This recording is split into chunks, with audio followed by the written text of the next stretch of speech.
I am Maya, 35 years old, and I never told my husband the mansion we lived in was actually owned by my private equity firm. He spent 5 years believing I was just a spoiled heiress living off my late father's dwindling trust fund. I let him believe it because I wanted a partner who loved me, not a gold digger who loved my portfolio. But on our fifth wedding anniversary, his mother showed up at my kitchen island with divorce papers and a quitclaim deed. Let me tell you exactly how I turned their ultimate betrayal into the greatest financial takedown of their lives. If you have ever had to shrink your success to protect a fragile ego, you will want to hear this. The evening of our fifth anniversary was supposed to be a celebration. I had left my downtown office early navigating the heavy Atlanta traffic back to our $4 million estate in Buckhead. I walked through the heavy mahogany front doors, expecting to smell the catered dinner Julian had promised to arrange. Instead, the house was dead quiet. The ambient lighting was turned all the way up, casting a harsh glare over the imported Calicut marble floors. I walked into the kitchen and stopped dead in my tracks. Julian, my husband of 5 years, was standing on the far side of the massive kitchen island.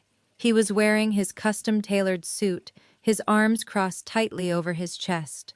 Standing to his right was Vivian, his mother dripping in her usual array of high society pearls and a designer pantsuit.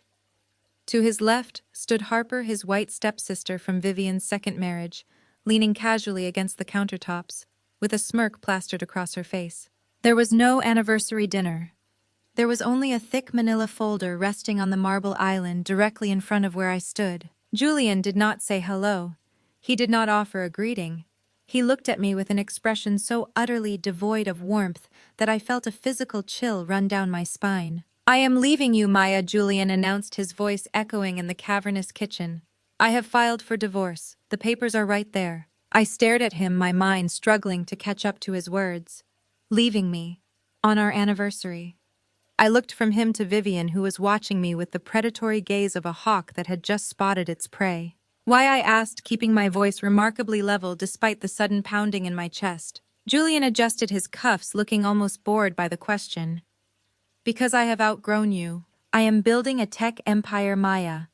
I am out there grinding every single day, securing my legacy, while you do absolutely nothing. You sit around this house spending the little trust fund your daddy left you, contributing nothing of real value to our marriage or my brand. I need a woman who complements my ambition." Vivian stepped forward, tapping her manicured fingernail against the manila folder. "What my son is trying to say is that he has found someone who truly understands the demands of a high-value man. Her name is Chloe. She is 24, she has a massive social media following, and she actually knows how to support a visionary. We are tired of carrying your dead weight, Maya." The audacity of her words hung in the air. Julian, whose startup had been struggling to secure a Series B funding round for 8 months, was leaving me for a 24-year-old influencer because I supposedly lacked ambition. I, the woman who had quietly built Vanguard Holdings into a real estate and private equity powerhouse, while he was busy playing CEO on social media. I looked at the folder on the island. "And what else is in there?" I asked. Harper pushed herself off the counter and laughed, a sharp, grating sound. "It is a quitclaim deed," she said, her voice dripping with entitlement. "Julian is keeping the house. It is the least you can do after leeching off his success for half a decade. Plus, I am moving into your home office tomorrow. I need the space for my new wellness brand." To emphasize her point, Harper kicked a stack of cheap flattened cardboard moving boxes across the floor. They slid across the marble and hit the toe of my heels. "Pack your things," Julian ordered, his tone shifting from cold to aggressive. "I want you out of this house by midnight. Chloe is moving her things in tomorrow morning, and I do not want any of your lingering energy ruining the vibe of my home." "Your home," I repeated softly. "Yes, my home," Julian snapped. "I am the one out there making waves in the Atlanta tech scene. I am the one building a name. This estate has appreciated by over $1 million since we moved in. I am claiming it as a marital asset in the divorce. If you fight me on this, my lawyers will drag you through a humiliating public trial. I will expose exactly how little you brought to this marriage. I will have them audit that pathetic little trust fund of yours and leave you with nothing. Sign the deed, Maya. Walk away quietly and I will let you keep the SUV." I stood there in the harsh lighting of the kitchen I had meticulously designed, looking at the three of them. I saw Vivian, a woman who looked down on me because I did not flaunt designer labels or care about country club politics, completely unaware that I could buy and sell her entire social circle. I saw Harper, a spoiled stepsister, who used Julian as an ATM, eager to swoop in and claim my sanctuary. And I saw Julian, a man so blinded by his own ego and fake hustle culture that he never bothered to truly understand the woman he married. They expected me to cry. They expected me to fall to my knees to beg Julian to stay, to fight for the marriage, or to scream in hysterical anger. Vivian actually had her phone resting on the counter, the camera lens subtly angled toward me, undoubtedly hoping to record a viral meltdown to share with her elite friends. Instead, I reached into my bag and pulled out a gold fountain pen. I opened the manila folder.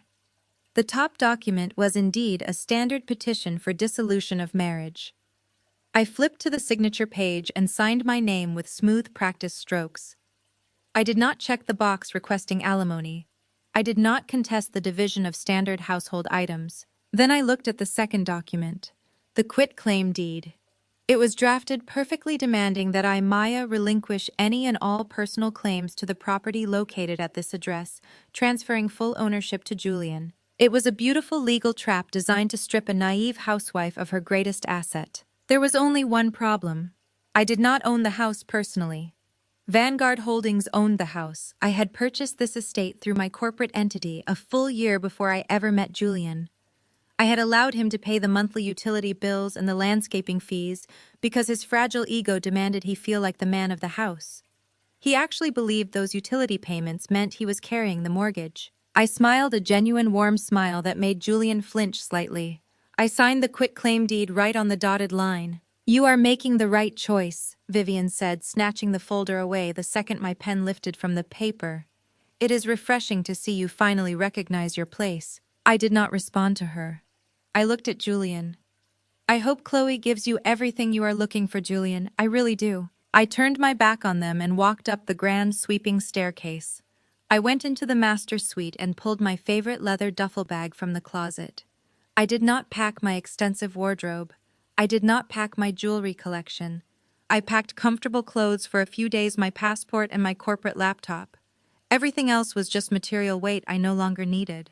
When I came back downstairs 10 minutes later, the three of them were in the living room.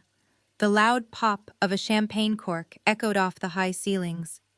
Harper was pouring bubbly into crystal flutes, celebrating their flawless victory over the quiet, boring wife. Julian watched me walk toward the front door, his chest puffed out with arrogant pride. "Leave the keys on the console," he commanded. I placed my house key on the entryway table. The metal clink sounded final, definite. "Have a nice life," Maya, Harper called out, raising her glass in a mocking toast. I stepped out into the humid Atlanta night and pulled the heavy mahogany door shut behind me. The lock engaged with a heavy thud. I walked down the long manicured driveway to where my car was parked. I loaded my duffel bag into the passenger seat and slid behind the steering wheel. I did not start the engine immediately. I sat in the quiet darkness of the car, looking up at the brilliantly lit mansion. Through the sheer curtains of the living room window, I could see Julian, Vivian, and Harper laughing, clinking their glasses together, entirely convinced they had just executed the perfect heist. I opened my laptop and rested it on the steering wheel. The screen illuminated the dark interior of the car. I bypassed the standard security protocols and logged directly into the Vanguard Holdings encrypted executive portal. I navigated to the real estate asset division, locating the file for the Buckhead estate. The property status showed active, owned, free and clear by Vanguard Holdings LLC. I picked up my phone and dialed a number I knew by heart. It rang twice before a deep, calm voice answered. "Good evening, Maya," Elias said. "It is a bit late for a portfolio review." "Elias," I said, my voice steady and cold. "Julian just served me with divorce papers on my kitchen island. He claimed the Buckhead estate as a marital asset in his filing, and I just signed a personal quitclaim deed, handing the property over to him." There was a brief silence on the line. I could practically hear Elias, my ruthless corporate attorney, calculating the legal ramifications.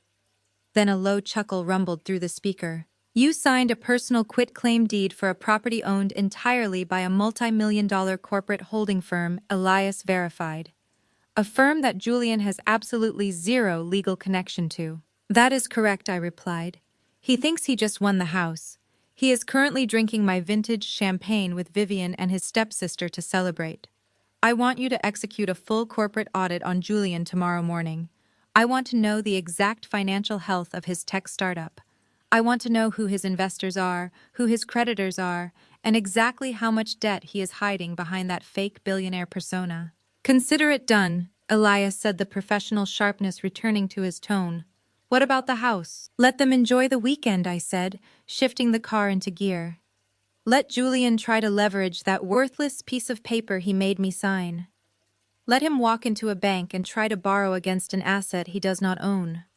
I want him to feel the exact moment the ground drops out from under his feet. Understood, Elias replied. Where are you going now? I am heading to the downtown penthouse, I said, pulling out of the driveway and merging onto the quiet, tree-lined street. It is time Vanguard Holdings came out of the shadows.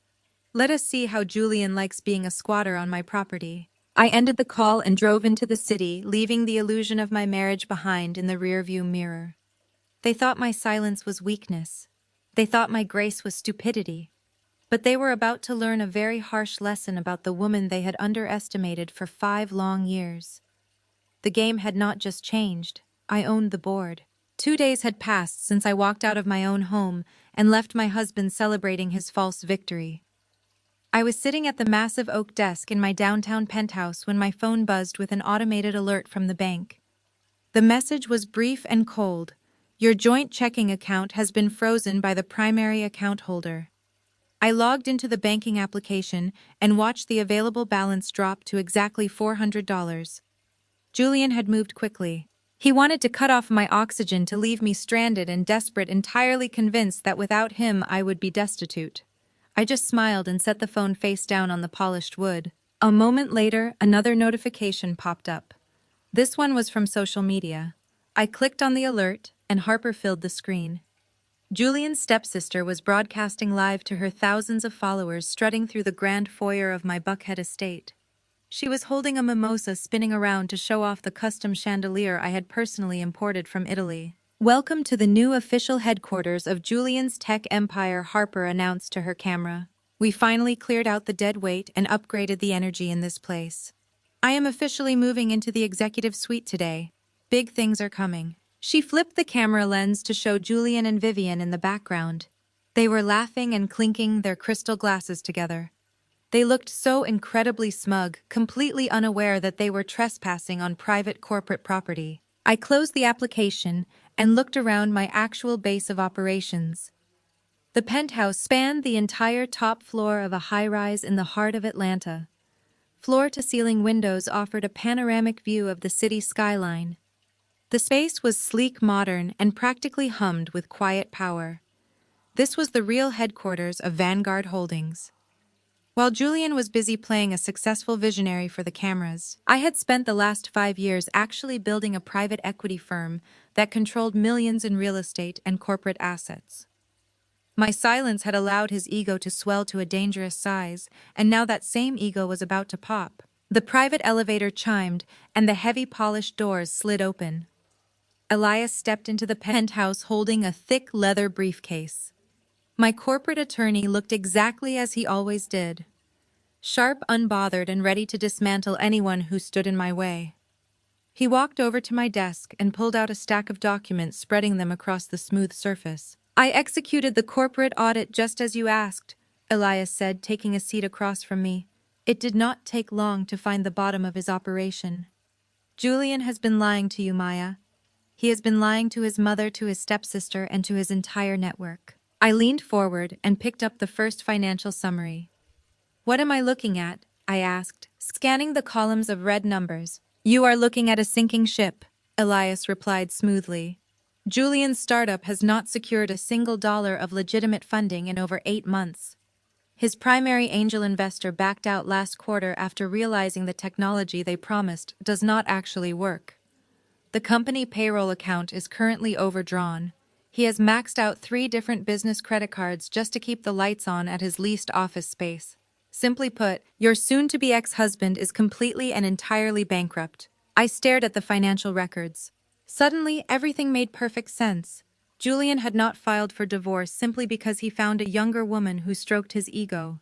He filed for divorce because he was drowning in debt and desperately needed a lifeline. He looked at the Buckhead estate, a property that had appreciated by over $1 million, and saw his only way out.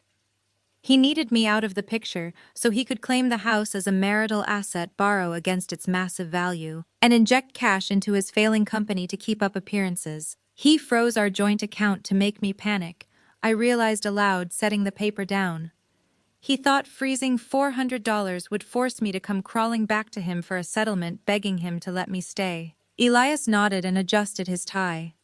He is a desperate man playing a very dangerous game. The problem is, Julian thinks he is playing against a naive housewife.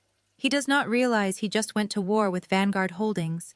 And what he does not know yet is that the quitclaim deed you signed is completely worthless. I looked back at the city skyline, a deep sense of satisfaction washing over me. The trap was perfectly set. Julian had built his entire identity on the illusion of wealth, and I was about to strip that illusion away, in the most painful way possible. He wanted to claim my house as his own. I was going to let him try. Julian thought he held all the power because he controlled a joint checking account. He thought stripping me of $400 would send me running back to him in tears. But while he was busy playing a petty game of financial abuse, I was executing a corporate slaughter. The very next morning, Julian walked into the premier branch of Atlanta Sterling Bank. He wore his finest custom suit, the one I paid for, and carried himself with the unearned confidence of a man who believed he had just outsmarted his wife. He was there to secure a $2 million home equity line of credit against the Buckhead estate. He needed that cash immediately to cover his startup company payroll and keep his fake billionaire persona intact for a few more weeks. What Julian failed to realize was that Atlanta Sterling Bank managed the primary corporate accounts for Vanguard Holdings. The senior loan officer he requested to see was a woman named Cynthia. Cynthia knew exactly who I was. Elias was sitting across from me in my penthouse when his phone rang. He put the call on speaker. It was Cynthia calling from her secure office line while Julian was sitting out in her waiting area. She told us Julian had just marched in, demanding expedited processing for a massive equity loan. He had confidently slid the manila folder across her desk, opening it to reveal the personal quitclaim deed I had signed on our kitchen island. Elias and I listened in absolute silence as Cynthia described what happened next. She had excused herself and run a standard title search on the property. Julian sat in her office drinking sparkling water, expecting to be handed a multi-million-dollar lifeline. Instead, Cynthia walked back in and placed his worthless piece of paper back in front of him. She explained to Julian with perfect professional detachment that the deed was invalid. She told him that Maya did not own the Buckhead estate. The property was fully owned by a private equity firm called Vanguard Holdings. Because I did not own the house personally, I had absolutely no legal authority to sign it over to him in a divorce settlement. The document he was holding was completely useless. I could picture the exact moment the color drained from Julian's face. Cynthia told us he tried to argue. He raised his voice, insisting there was a mistake in the system, demanding she run the title search again. He bragged about his tech company, claiming he was a high-value client who deserved better treatment. But Cynthia simply smiled a cold corporate smile and informed him that the bank could not lend millions of dollars against a property he had zero legal claim to. Julian was denied the loan flat out.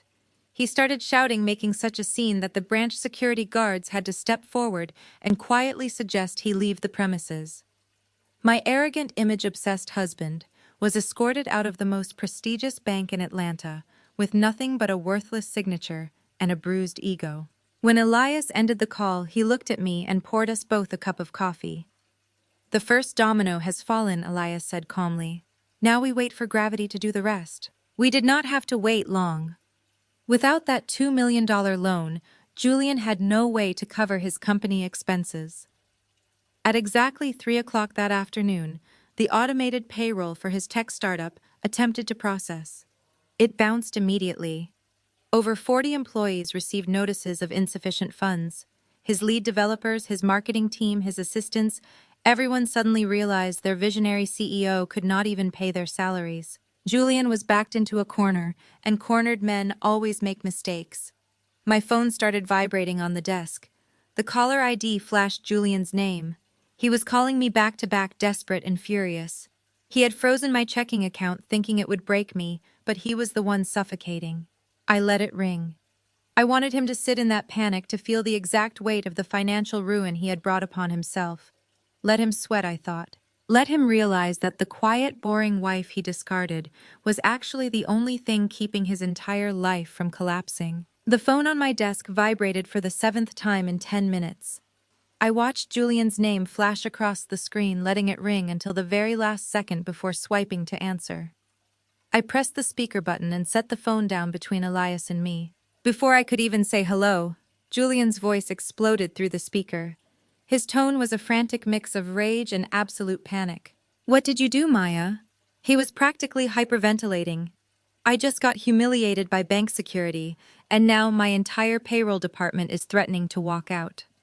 40 employees just got notifications that their direct deposits bounced. You called the bank and sabotaged my equity loan, did not you? You are hiding marital assets, and I am going to have my lawyers destroy you for this." I took a slow sip of my coffee, letting his heavy breathing fill the quiet penthouse office. "I did not sabotage anything, Julian," I replied, my voice completely steady. "I simply let you walk into a financial institution with a worthless piece of paper. I signed exactly what you asked me to sign on that kitchen island.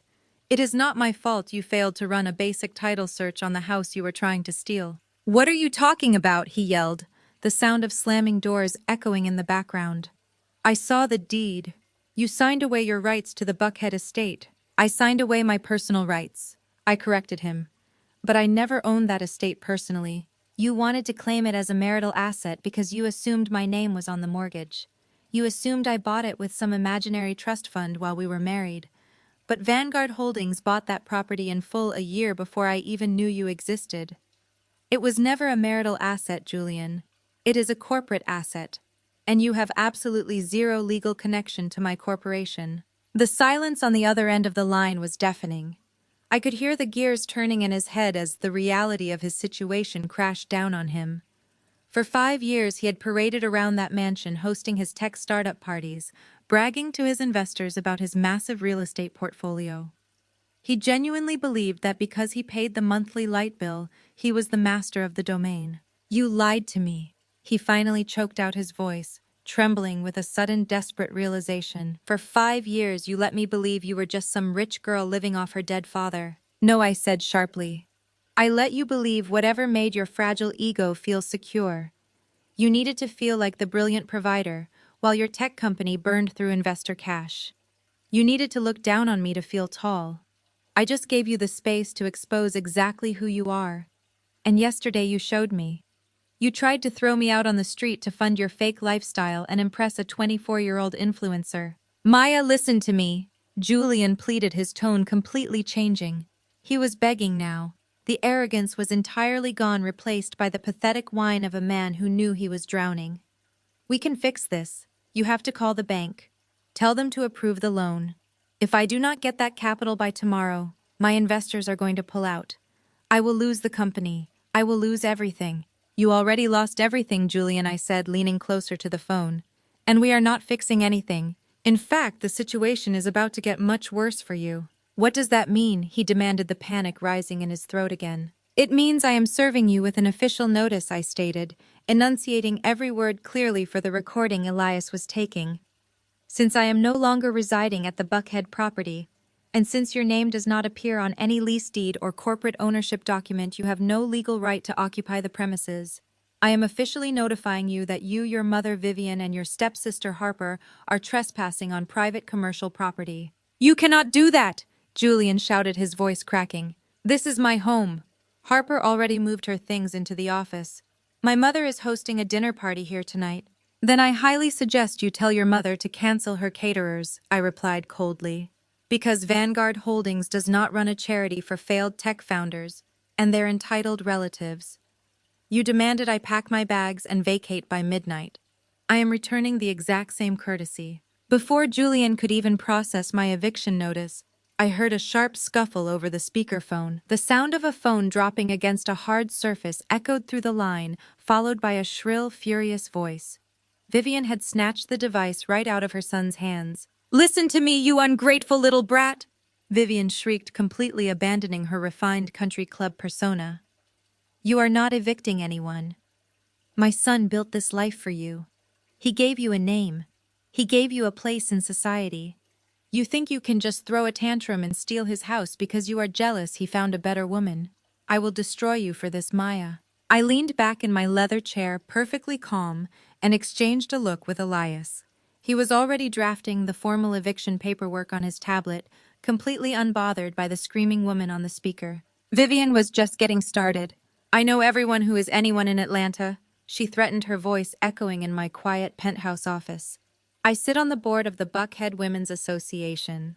I am hosting the Spring Gala Planning Committee in this very house tonight. By tomorrow morning, I will make sure every elite circle in this city knows exactly what you are. I will tell them you are a broke, vindictive gold digger trying to steal my son's hard-earned assets. I will have you blacklisted from every country club, every charity event, and every high society gathering in the state of Georgia. You will not even be able to get a table at a decent restaurant by the time I am done with you. You are going to be a complete pariah." I let her scream. I let her lay out every single one of her pathetic threats. She genuinely believed that social standing was the ultimate weapon. She thought her ability to gossip over expensive cocktails gave her power over me. She thought I was just a quiet, boring housewife who would crumble at the thought of being excluded from her pretentious little book clubs. "Are you quite finished, Vivian?" I asked, my voice cutting through her hysterical rant like a blade. "You are going to regret this, Maya." She spat back, breathing heavily into the receiver. "I am going to ruin your reputation so thoroughly that you will have to leave this city." "I look forward to seeing you try," I replied smoothly. "Enjoy your dinner party tonight. Be sure to pack your bags when dessert is finished." I reached out and pressed the red button on the screen, cutting off whatever insult she was about to hurl next. The sudden silence in the penthouse was beautiful. I picked up my coffee cup and took a slow, satisfying sip. Elias looked up from his tablet, a rare, genuine smile crossing his face.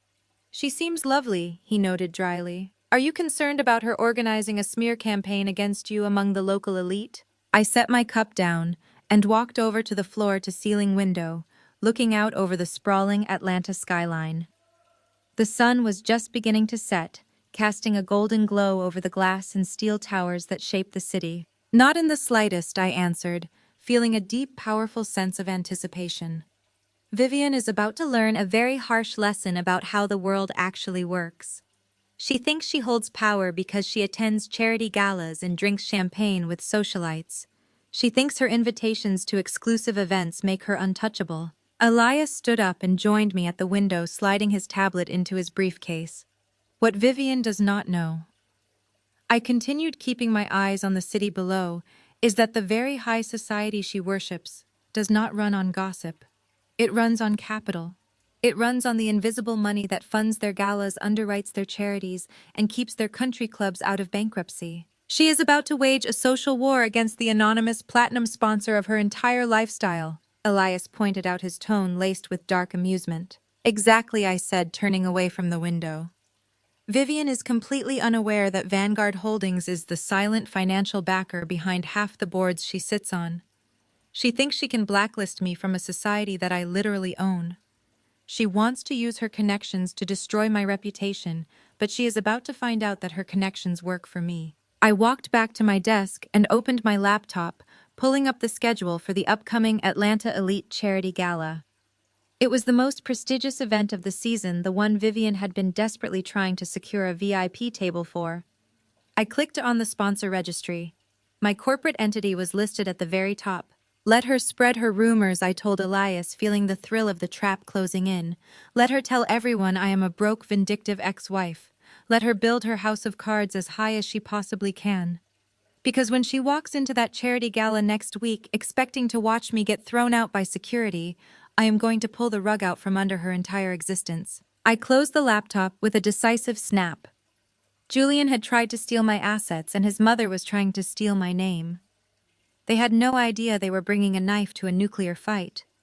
The real game was just beginning, and I was going to make sure they lost absolutely everything. The week leading up to the Atlanta Elite Charity Gala was a masterclass in social manipulation. Vivian and Harper wasted absolutely no time. By Tuesday morning, the Buckhead rumor mill was spinning at maximum capacity. Vivian was treating her contact list like a war room, calling every socialite board member and country club president she knew. Her narrative was entirely predictable. She painted Julian as the exhausted, brilliant tech visionary who had finally gathered the courage to leave his lazy, money-hungry wife. According to Vivian, I was a vindictive gold digger who had squandered my meager inheritance and was now trying to steal Julian's house out of pure spite. Harper played her part beautifully on social media. She posted countless videos from my former kitchen sipping green juice and talking about how toxic energy can drain a successful man. She never used my name, but she constantly referenced clearing out the trash and protecting her brother's peace. She even posted a picture of Julian looking stressed at his laptop, adding a caption about how hard it is to build an empire when the person closest to you is secretly praying for your downfall. It was a highly coordinated, vicious smear campaign, and I loved every single second of it. My phone rang constantly. The women in my own network, the quiet, powerful women who actually ran the city's philanthropic scene, were reaching out. On Thursday afternoon, I received a call from Camille. She was an old friend and the vice president of the local arts council. "Maya, what on earth is happening?" Camille asked, her voice hushed but urgent. "Vivian just cornered me at the country club luncheon. She is telling everyone who will listen that you are completely broke and refusing to sign the divorce papers unless Julian pays you off. She said you are unstable and that security at the gala this weekend has been warned to keep you out." I smiled, leaning back in my office chair. I let out a soft, relaxed breath. "What did you tell her, Camille?" I asked. "I told her she sounded unhinged," Camille replied quickly. "But Maya, people are listening. You know how these circles work.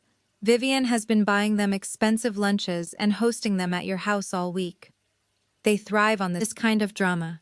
You need to release a statement or have your lawyer issue a cease and desist. She is trying to ruin your reputation." "I appreciate you telling me this, Camille," I said, keeping my tone warm and entirely unbothered. "But I want you to do me a favor. Do not defend me.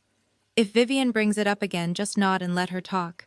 Let her tell her story to as many people as possible." Camille sounded utterly confused. "Are you serious? She is trying to destroy you." "I am very serious," I assured her. "I want Vivian to dig this hole as deep as she possibly can. I want her to climb right to the top of her little social ladder. It will make the fall so much more entertaining. Just wear something nice to the gala on Saturday, Camille. You are going to want to be in the room." I ended the call and looked across the desk at Elias. He was reviewing the final financial takeover documents for Julian's company. He did not even look up from his tablet. "Vivian is threatening to have security block you from the gala." Elias noted a hint of amusement in his voice. "She is working very hard to orchestrate my public humiliation," I replied. "She genuinely believes she holds the keys to the kingdom." Elias finally looked up, his dark eyes sharp. "The financial trap is fully set on Julian's end. I have acquired the remaining debt from his primary investors. Vanguard Holdings is now the majority stakeholder of his startup. We hold all the cards. We can pull the plug on his company at any moment." "Not yet," I said, standing up to gather my things. "Let them have the rest of the week. Let them buy their expensive outfits for the gala on credit. Let Vivian convince the entire city that I am a destitute, bitter woman. When you are fighting people who are obsessed with their public image, you do not just beat them in private. You let them build a stage, invite an audience, and then you burn the theater down." The night of the Atlanta Elite Charity Gala arrived with a suffocating humidity that clung to the city, but inside the grand ballroom of the St. Regis, the air was crisp, cool, and thick with the scent of imported orchids and old money. I stepped out of my town car and bypassed the line of desperate social climbers waiting for the red carpet photographers. I was not wearing a loud branded gown designed to scream for attention. I wore a custom-tailored, deep emerald silk dress that cascaded to the floor, paired with a simple diamond tennis necklace. It was the epitome of quiet wealth, a stark contrast to the desperate flashiness Julian and his mother always preferred. I handed my sleek clutch to the coat check attendant and walked into the main ballroom. The energy in the room shifted the exact moment my heels crossed the threshold. It was not an immediate silence, but a slow, rolling wave of whispers that rippled through the crowd of tuxedo-clad executives and women dripping in couture. I could feel their eyes darting toward me, tracking my every movement. Vivian had clearly done her job well. The rumor mill had thoroughly digested her narrative. To the hundreds of elite guests in this room, I was the discarded, destitute wife who was clinging to the last shreds of her dignity after being cast out by a brilliant tech visionary. I picked up a glass of sparkling water from a passing waiter and took a slow sip, letting my gaze sweep across the massive room. I spotted Camille standing near the ice sculpture. She caught my eye looking incredibly anxious, but she gave a barely perceptible nod and stayed exactly where she was, just as I had instructed her to do. Then I found my targets. Julian, Vivian, and Harper were holding court near the center of the room, positioned strategically close to the most expensive VIP tables. Julian was sweating slightly in his velvet dinner jacket, his eyes darting frantically around the room as he tried to secure eye contact with potential investors who were actively avoiding him. Vivian was laughing loudly, clutching a champagne flute surrounded by a circle of older socialites. Harper stood right beside her, wearing an ostentatious sequined gown that I knew for a fact cost more than Julian had in his entire checking account. It took exactly 3 minutes for them to notice me. Harper saw me first. I watched her perfectly painted smile drop into a severe scowl. She leaned over and whispered something into Vivian's ear. Vivian whipped her head around, her eyes locking onto mine across the sea of people. The physical reaction was instantaneous.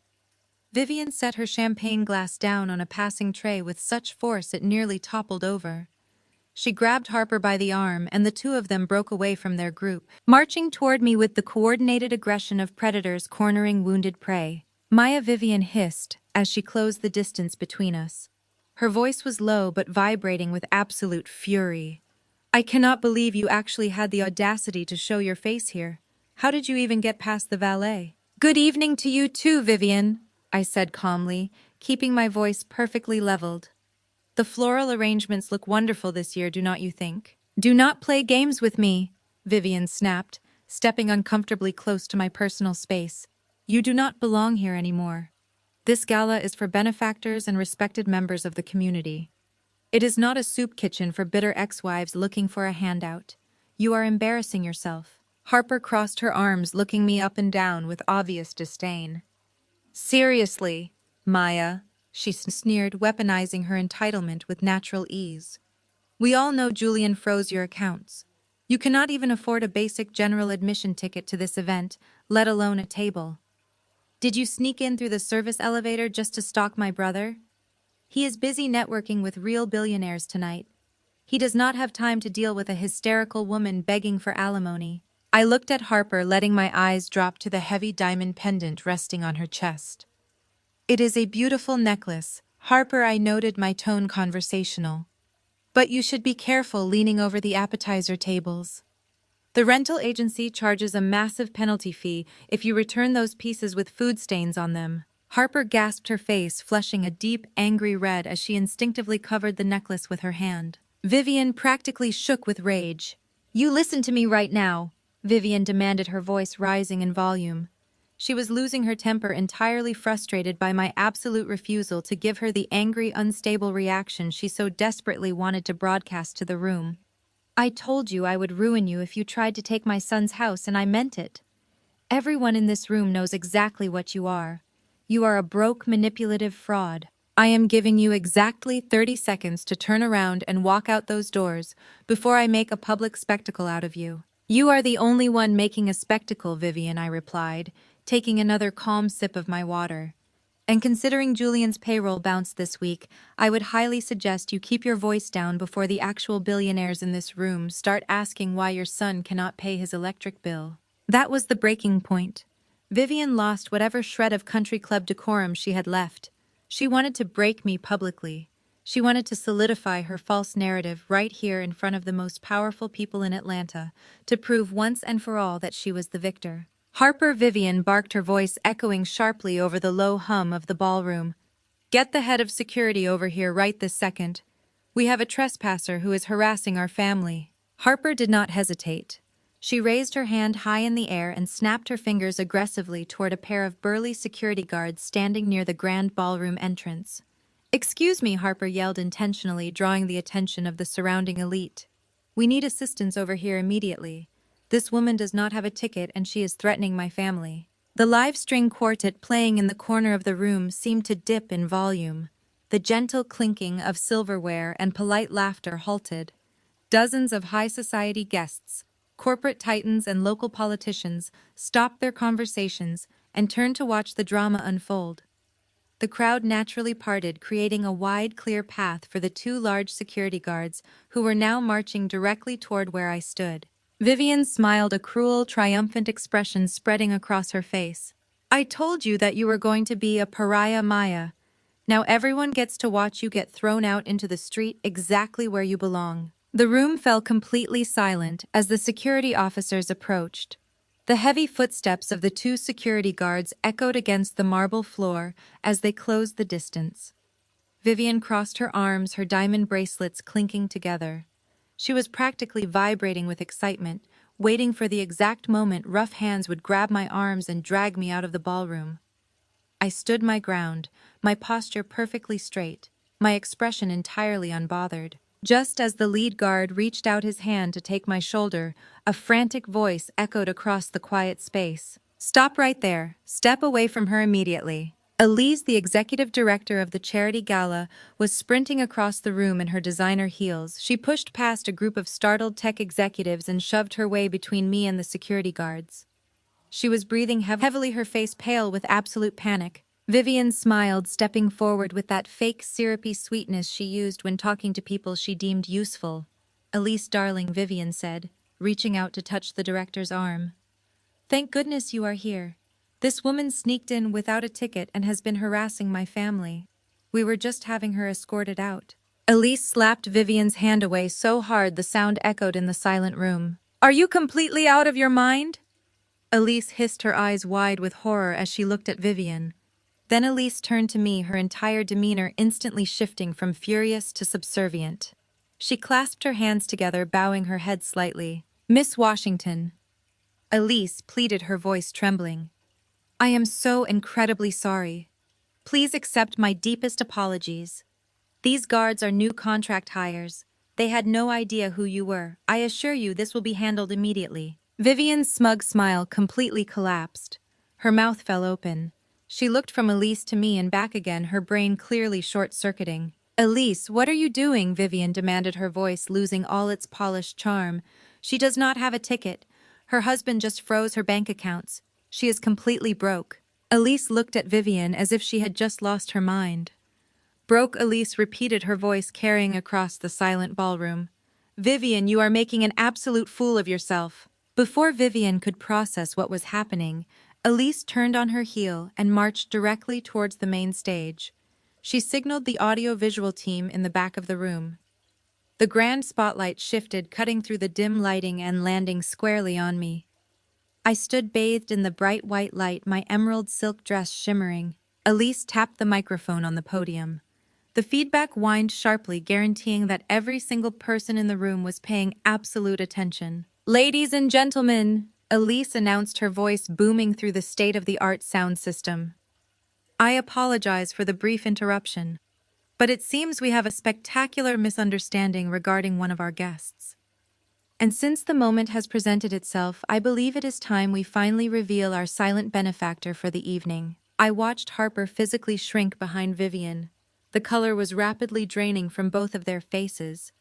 Julian, who had been hiding near the bar, suddenly froze his glass of scotch halfway to his mouth. For the past 3 years, Elise continued looking out at the crowd of Atlanta's most powerful elites. This gala and the charitable foundations it supports has been kept afloat by an anonymous donor, a platinum sponsor who has single-handedly funded our new children's hospital wing and our urban development grants. Tonight, she has graciously decided to step out of the shadows. The silence in the ballroom was so profound, I could hear the ice clinking in the glasses of the waiters. "Please join me," Elise said, raising her hand toward where I stood in the spotlight. in extending our deepest, most profound gratitude to the founder and chief executive officer of Vanguard Holdings, Miss Maya Washington. For 2 full seconds, nobody moved. Then the mayor of Atlanta, who was standing near the front of the stage, started clapping. The applause spread like wildfire. The venture capitalists, the real estate tycoons, the generational wealth matriarchs that Vivian spent her entire life trying to impress. They all turned toward me and erupted into a standing ovation. I smiled warmly and offered a gracious nod to the crowd. I looked back at Vivian and Harper. They were completely paralyzed. Vivian was shaking, her face flushed a blotchy mottled red. Her eyes were wide with pure, unfiltered terror. She looked like she was going to be physically sick. The narrative she had spent all week building, the vicious rumors she had planted at her country club, luncheons, had just been obliterated in front of the very people she was trying to manipulate. She had just ordered security to throw out the most powerful woman in the room. The 2 security guards who had been about to grab my arms slowly turned their heads to glare at Harper. They realized she had almost cost them their jobs by pointing them at the evening's primary benefactor. Harper took a step back, trying to hide behind a massive floral arrangement, her sequined dress suddenly looking cheap and ridiculous. Julian pushed his way through the applauding crowd, his face twisted in a mixture of shock and sheer panic. He looked at me standing in the spotlight, receiving the respect and adoration he had spent his entire life desperately chasing. The fake tech visionary was finally realizing that the quiet wife he discarded was actually the titan he had been trying to emulate. As the applause began to settle into an excited, buzzing murmur of high society gossip, I picked up my glass of sparkling water. I looked Vivian dead in the eyes, raised my glass in a mock toast, and took a slow, deeply satisfying sip. Her social execution was absolutely flawless. I set my glass of sparkling water on a passing waiter's tray and turned my back on the ballroom. I did not look over my shoulder at Vivian. I did not need to. Her absolute social destruction was practically echoing off the crystal chandeliers behind me. The whispers of Atlanta's most powerful people were already spreading, analyzing every detail of her humiliation. I walked out through the grand double doors, my emerald silk dress sweeping across the floor, and headed straight down the main corridor toward the valet stand. The cool night air of the city hit my face as the sliding glass doors opened. Before the valet could even retrieve my car, I heard the frantic, heavy slapping of leather dress shoes against the marble floor behind me. Maya, wait, Maya, please stop. I turned around slowly. Julian was sprinting through the lobby. The arrogant, untouchable tech visionary, who had demanded I pack my bags and leave my own home just a few days ago, was completely gone. In his place stood a desperate, sweating, broken man. His custom velvet jacket was unbuttoned, his silk shirt was wrinkled, and his chest heaved as he closed the distance between us. He looked around wildly to make sure none of the high society guests had followed him out. "You own Vanguard Holdings!" He choked out, his voice trembling with a mixture of shock and sheer panic. "All this time you were the one funding the hospital wing. You were the one underwriting the galas." I stood perfectly still, looking at him with absolute detachment. "Yes, Julian. While you were busy taking selfies in leased office spaces and pretending to be a billionaire on the internet, I was actually building an empire in silence." I took a step closer, his hands shaking as he reached out as if to touch my arm. I gave him a look so incredibly sharp that he immediately dropped his hands back to his sides. "Maya, you have to help me," he pleaded, his voice cracking. "My primary investors were in that room tonight. They saw Elise announce you. They know I do not own the Buckhead estate. My phone is blowing up right now. They are pulling their funding tomorrow morning. I am going to lose the company. I am going to lose absolutely everything." I tilted my head, studying the sheer desperation in his eyes. "You already lost everything the moment you decided to bring a 24-year-old influencer into my house and hand me divorce papers." "Listen to me," Julian begged, completely ignoring my words, driven purely by self-preservation. "You have to co-sign a residential waiver for me. Just sign a document stating that I have corporate permission to reside at the Buckhead mansion for the next 6 months. If my investors see that I still have ties to Vanguard Holdings, if they think we are working out a settlement, they might not pull their capital. I will do anything you want. Just let me keep the house for a little while longer so I can save my brand." I almost laughed at the absolute audacity of his request. He had frozen my bank accounts. He had let his mother spread vicious rumors about my character all week. He had actively tried to throw me out on the street. And now he was standing in front of the St. Regis Hotel, begging me to let him squat in my mansion so he could keep up his fake rich lifestyle. I did not even have to answer him. From the shadows of the large stone pillars near the valet stand, Elias stepped forward. My corporate attorney looked immaculate in his dark suit, his expression a mask of cold legal precision. He walked directly up to Julian and pulled a thick white envelope from his tailored jacket. "Mr. Henderson," Elias said, his voice deep and authoritative, "you have been formally served." Julian stared at the envelope as if it were a venomous snake. He took it with trembling hands and ripped open the seal. He pulled out the heavy legal document, his eyes darting frantically across the bold black text printed at the top of the page. "This is a formal 30-day corporate eviction notice," Elias stated smoothly, leaving no room for negotiation. "Vanguard Holdings is officially terminating any and all implied residential privileges at the Buckhead estate. You, your mother, and your stepsister have exactly 30 days to vacate the premises. If you remain on the property after the deadline expires, the local sheriff will physically remove you and all your belongings for criminal trespassing." Julian looked like all the air had been violently knocked out of his lungs. He stared at the eviction notice, his mouth opening and closing without making a sound.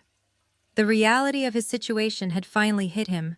He was bankrupt, his investors were jumping ship, and he was about to be officially homeless. The valet pulled my sleek black town car up to the curb. Elias opened the rear door for me. I looked at Julian one last time. "You wanted a woman who complemented your ambition, Julian. I suggest you go find Chloe and ask her if she has room for you in her apartment. Have a wonderful evening." I stepped into the back of the car. Elias closed the door securely and walked around to the passenger side. I watched through the tinted glass as Julian dropped his head into his hands, completely paralyzed by his own ruin.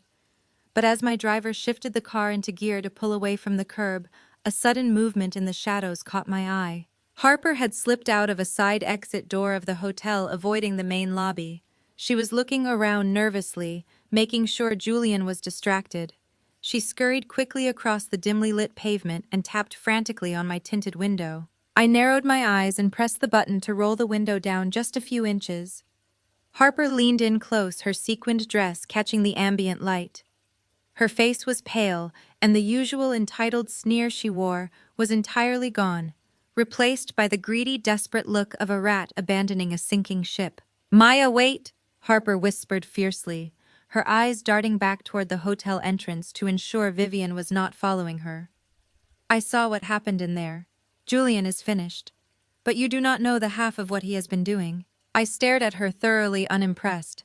"I do not have time for your games, Harper." "I am not playing games," she hissed, gripping the edge of my car window. "Julian is completely broke, but he has been keeping his lifestyle afloat by dipping into places he should not. I know exactly how he has been funding Vivian's shopping sprees and his own expensive habits. He is embezzling money directly from his startup's private investors." I kept my expression perfectly neutral, though my mind instantly sharpened at the word embezzling. Harper leaned in closer, her voice dropping to a harsh conspiratorial whisper. "I have access to his private laptop. I can get you the hidden ledgers. I can give you the exact paper trail you need to put him in federal prison. But I want a cut. Give me $500,000 to start a new life away from Vivian, and I will hand over the flash drive tomorrow morning." She stared at me with wide, greedy eyes, ready to sell out her own stepbrother to save her own skin. I looked at the white woman who had spent the entire week mocking me and trying to claim my home. "I will text you a location," I said softly. I rolled the window up in her face, cutting off her eager smile. As the car pulled away from the curb and merged into the vibrant Atlanta night, I leaned back against the leather seat. They were turning on each other already. The house of cards was not just falling, it was catching fire. The following morning, I sent Harper an encrypted text with the address of a highly exclusive and discreet coffee shop in Midtown Atlanta. I arrived 15 minutes early, taking a seat in a private leather booth near the back of the cafe. My corporate laptop was already open on the table. Harper walked through the glass doors precisely at 9. She was wearing oversized designer sunglasses and a beige trench coat, looking completely paranoid. She kept glancing over her shoulder, terrified that Julian or Vivian had followed her. The arrogant, entitled woman who had kicked empty moving boxes at my feet just days ago was now trembling like a cornered animal. She slid into the booth across from me. She did not bother ordering a drink. Instead, she reached into the pocket of her coat and pulled out a small silver flash drive. She slammed it down on the table and pushed it toward me. "Everything you need is right there," Harper said, keeping her voice to a harsh, desperate whisper. I picked up the drive, examining the cheap metal casing. I plugged it directly into my laptop and ran a quick security sweep before opening the main folder. I needed to verify that she was not just bluffing to get a quick payout. The files loaded onto my screen. My eyes scanned the rows of data, and the sheer audacity of what I was looking at made my blood run cold. It was the complete, unfiltered financial ledger for Julian's tech startup. Julian had not just mismanaged his company, he had been actively and intentionally bleeding it dry. I opened the transaction logs and watched as millions of dollars in seed money from private angel investors were systematically funneled out of the corporate accounts and redirected into a web of private hidden shell companies. From those shell accounts, the money flowed directly to his family. I clicked on a highlighted expense report. There were massive unexplainable wire transfers paying for Vivian's exorbitant country club membership fees. There were invoices for her luxury car leases and her frequent shopping sprees at high-end boutiques. Then I opened the next tab, which was dedicated entirely to Harper. Julian had been paying off her massive credit card debts every single month. He was using stolen investor capital to fund her lavish lifestyle, ensuring she remained utterly loyal to him and his mother. I was embezzling from the very people who trusted him to build a visionary tech brand. I noted quietly, my eyes still fixed on the screen. He stole millions just to buy the illusion of wealth. Harper leaned across the table, her eyes wide and greedy. Julian was desperate to keep up appearances, she hissed. Vivian demanded a certain lifestyle, and Julian was too terrified of disappointing her. So he just started moving the investor capital around to cover their bills. I found those ledgers on his private server weeks ago. I knew he was going to crash and burn eventually, and I am not going down with him. I looked up from the glowing screen.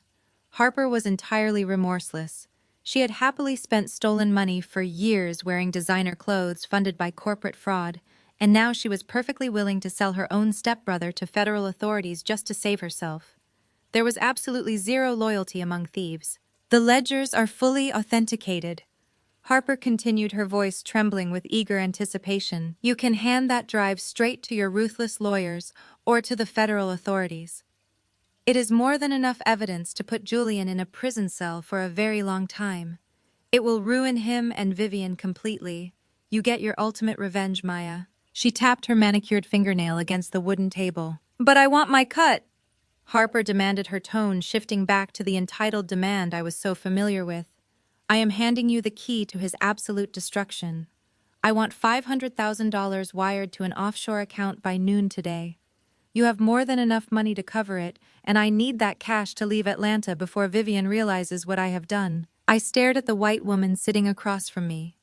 She had spent the last 5 years looking down on me, actively participating in Vivian's emotional abuse and helping Julian try to steal my home. Now she was sitting in a coffee shop demanding $500,000 from the very woman she had tried to destroy. $500,000 for your silence," I clarified, keeping my voice perfectly leveled. "Consider it an investment in your peace of mind." Harper sneered, leaning back in her chair with a confident smirk. "Pay me the money, Maya, and Julian is all yours." I stared at the white woman sitting across from me, watching her manicured fingers tap anxiously against the wooden table. Harper genuinely believed she had backed me into a corner. She thought her little flash drive was a ransom note that I had no choice but to pay.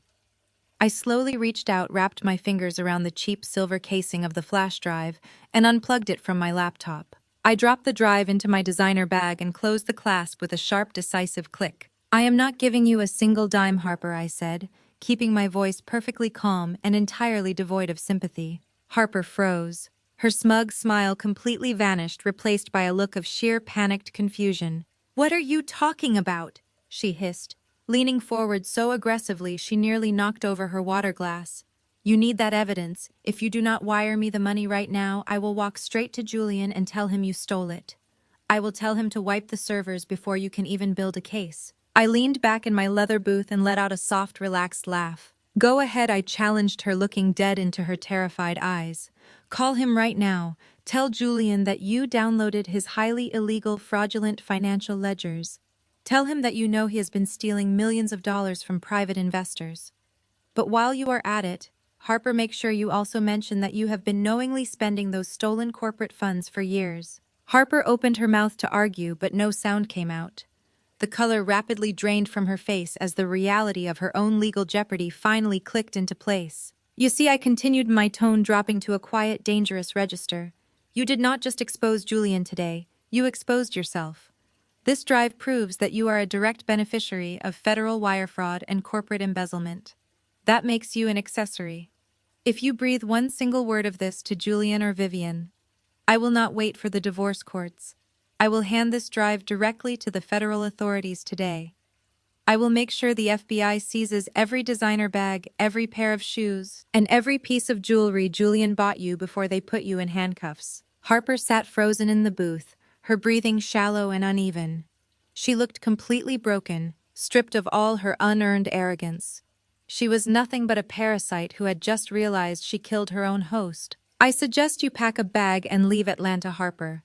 Because when I am done with your stepbrother, there will not be a single dollar left to pay for your lifestyle. I stood up, dropped a $20 bill on the table to cover the coffee she never ordered, and walked out of the cafe into the bright Georgia morning. I went straight back to my penthouse office. Elias was waiting for me in the executive conference room. I tossed the silver flash drive across the massive glass table. It clattered to a halt right in front of him. Harper delivered, I announced, taking my seat at the head of the table. Julian has been embezzling his seed money.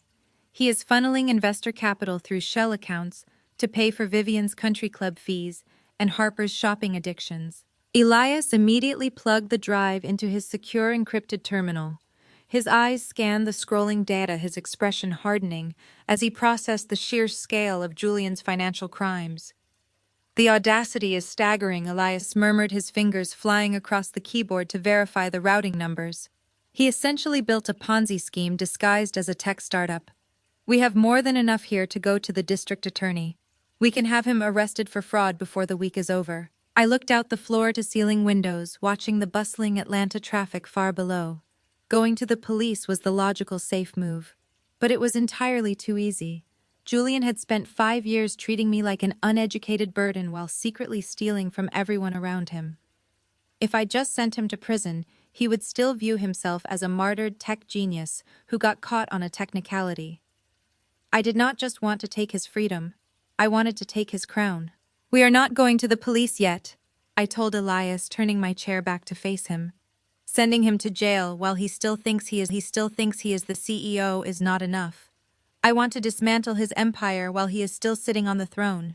Who is his primary angel investor? Elias pulled up a secondary corporate registry on his screen. It is a venture capital firm based right here in Buckhead. They hold roughly 70% of his corporate debt. According to our earlier audits, they have been threatening to force him into restructuring for the last 3 months because he keeps missing his development milestones.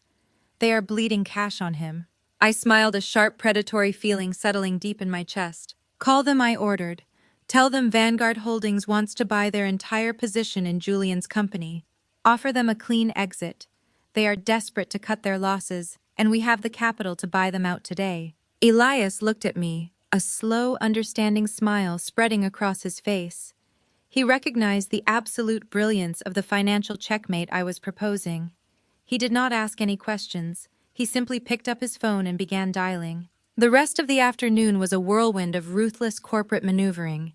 Elias leveraged Vanguard's massive liquidity to bypass standard negotiation delays. By 8 o'clock that evening, the final contracts were digitally signed, and the wire transfers had cleared the Federal Reserve. Vanguard Holdings successfully absorbed the venture capital firm's entire stake. The beauty of private equity is how silently power can shift hands behind closed doors. While Julian was likely sitting in some upscale midtown bar, desperately trying to hustle a new investor to save his sinking ship, I had just bought the ocean. Overnight, the entire dynamic shifted. I was now the majority shareholder of Julian's tech startup. I owned his corporate debt. I owned his intellectual property. I owned the lease to his office space. My arrogant, cheating husband had unknowingly become my subordinate employee.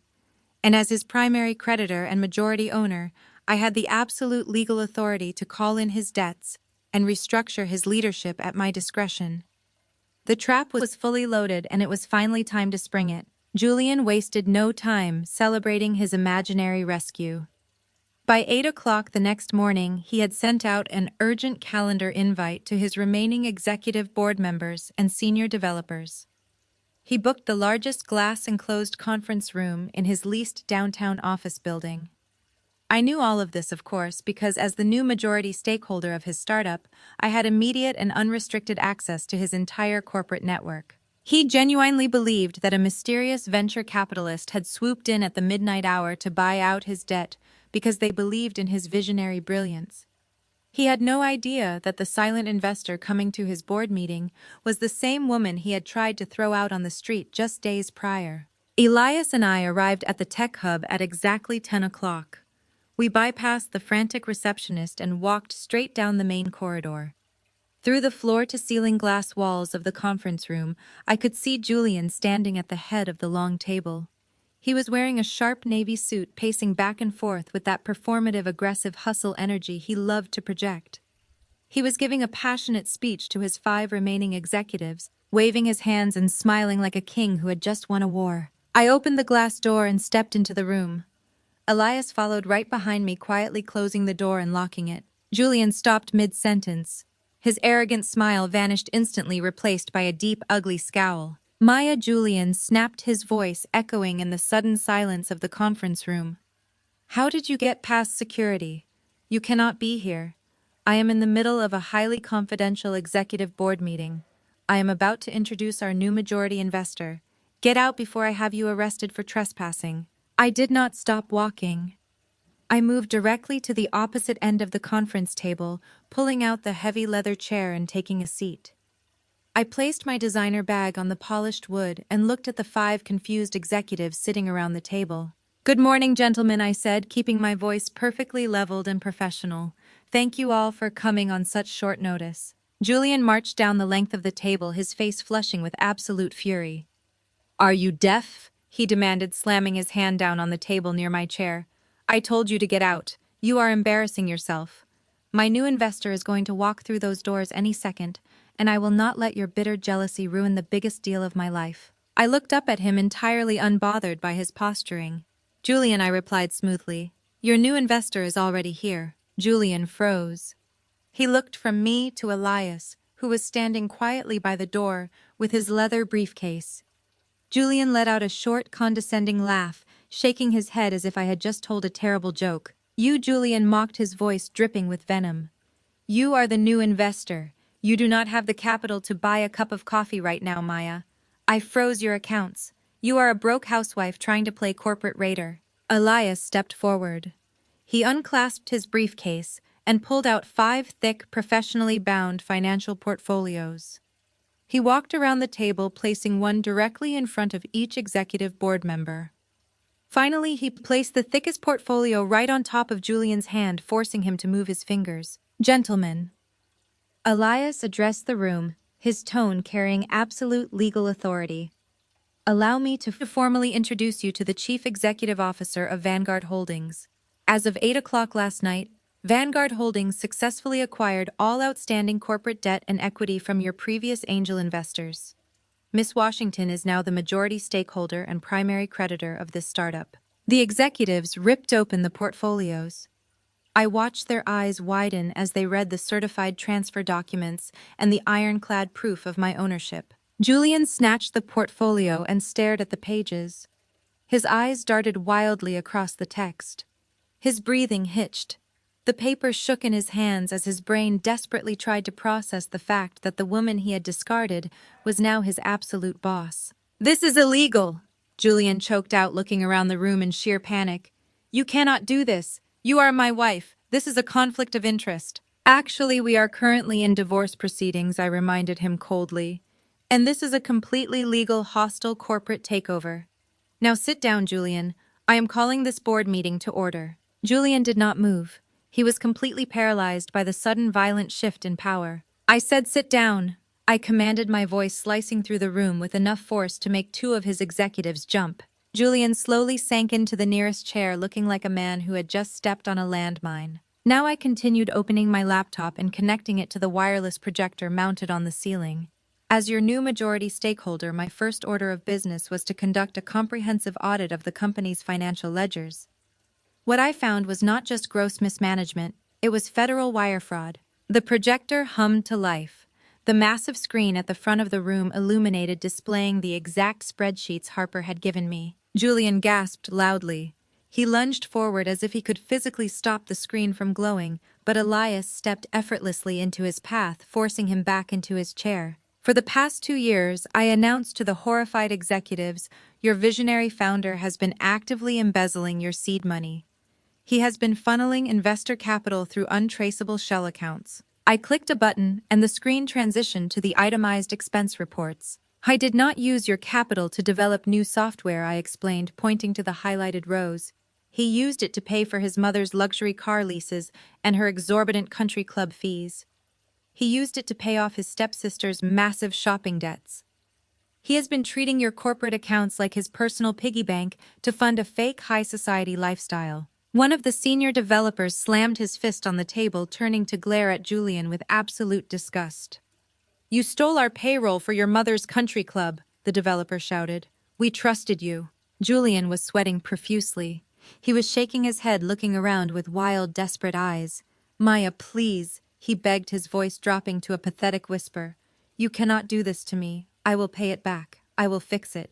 Just turn the projector off. I closed my laptop, the screen going dark. Julian, I said, looking at the broken man who had tried to destroy me. As the majority owner and primary creditor of this company, I am officially removing you from the board of directors. I am terminating your position as chief executive officer, effective immediately with cause. You are legally barred from accessing any corporate network's facilities or assets. Furthermore, Elias interjected smoothly, Vanguard Holdings is seizing your remaining personal shares in this company, as well as any outstanding personal assets, to begin covering the massive debts you owe to our firm due to your embezzlement. You are taking everything, Julian sobbed, burying his face in his hands. You are leaving me with nothing. I stood up, adjusting the cuffs of my suit jacket. You left me with $400 and a stack of moving boxes, Julian. I am simply matching your energy. I looked at the executives. You can resume your work. Vanguard Holdings will be injecting fresh capital by the end of the day to cover your bounced payroll. I expect a full restructuring plan on my desk by Monday. I turned back to Julian. Elias pressed a button on his radio. The glass doors opened, and 2 large uniformed security guards stepped into the room. Escort the former CEO out of the building, I instructed the guards. He does not work here anymore. Julian did not even fight them. He let the guards grab him by the arms and lift him out of the chair. He looked completely dead inside as they dragged him out of the glass conference room and marched him down the hallway in front of his entire staff.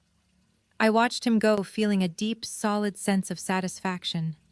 I had not just taken his company, I had completely shattered his illusion of power. I stepped out of the glass conference room and walked down the main corridor with Elias right beside me. We reached the sleek, modern lobby of the building just in time to see the security guards shoving Julian through the revolving front doors. He stumbled onto the concrete sidewalk outside, looking completely disheveled. Before the glass doors could even stop spinning, a familiar figure pushed her way through them.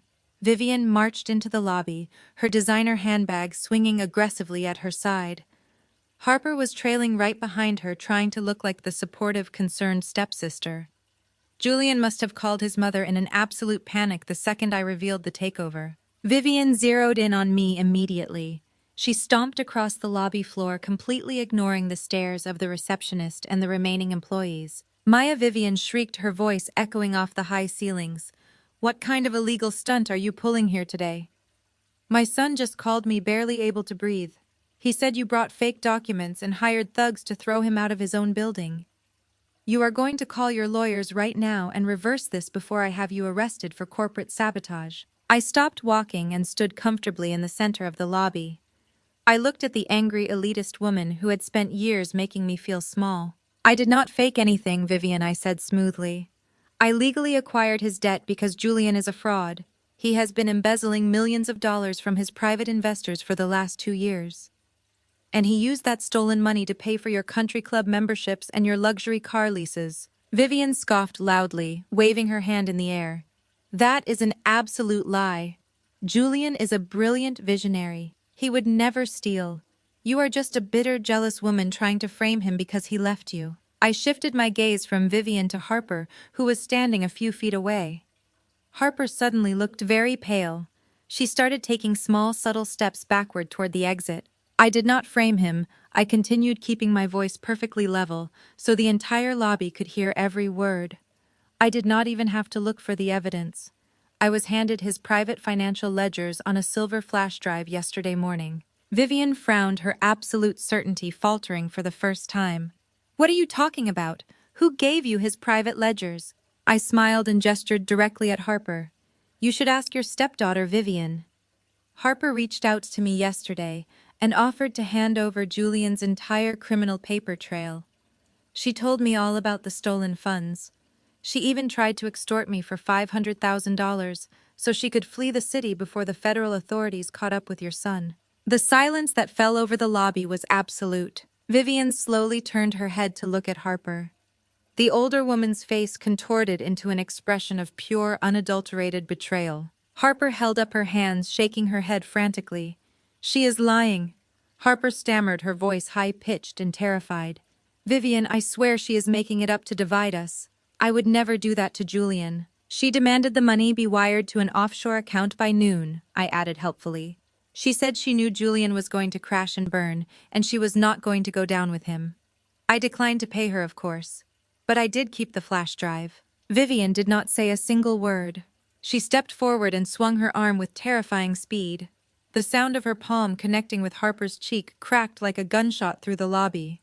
Harper screamed, stumbling backward into a decorative plant stand. You ungrateful, treacherous little rat! Vivian roared, completely losing her mind. We took you in. We paid your debts. And you sold my son to this woman.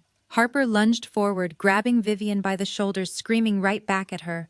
I did it to survive. Julian is going to prison and you are going down with him. The two women descended into a violent, clawing, screaming match right in the middle of the corporate lobby.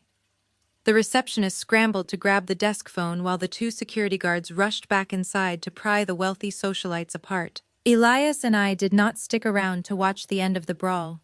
We simply walked past the chaotic scene, stepped through the revolving doors, and walked out into the warm Atlanta morning.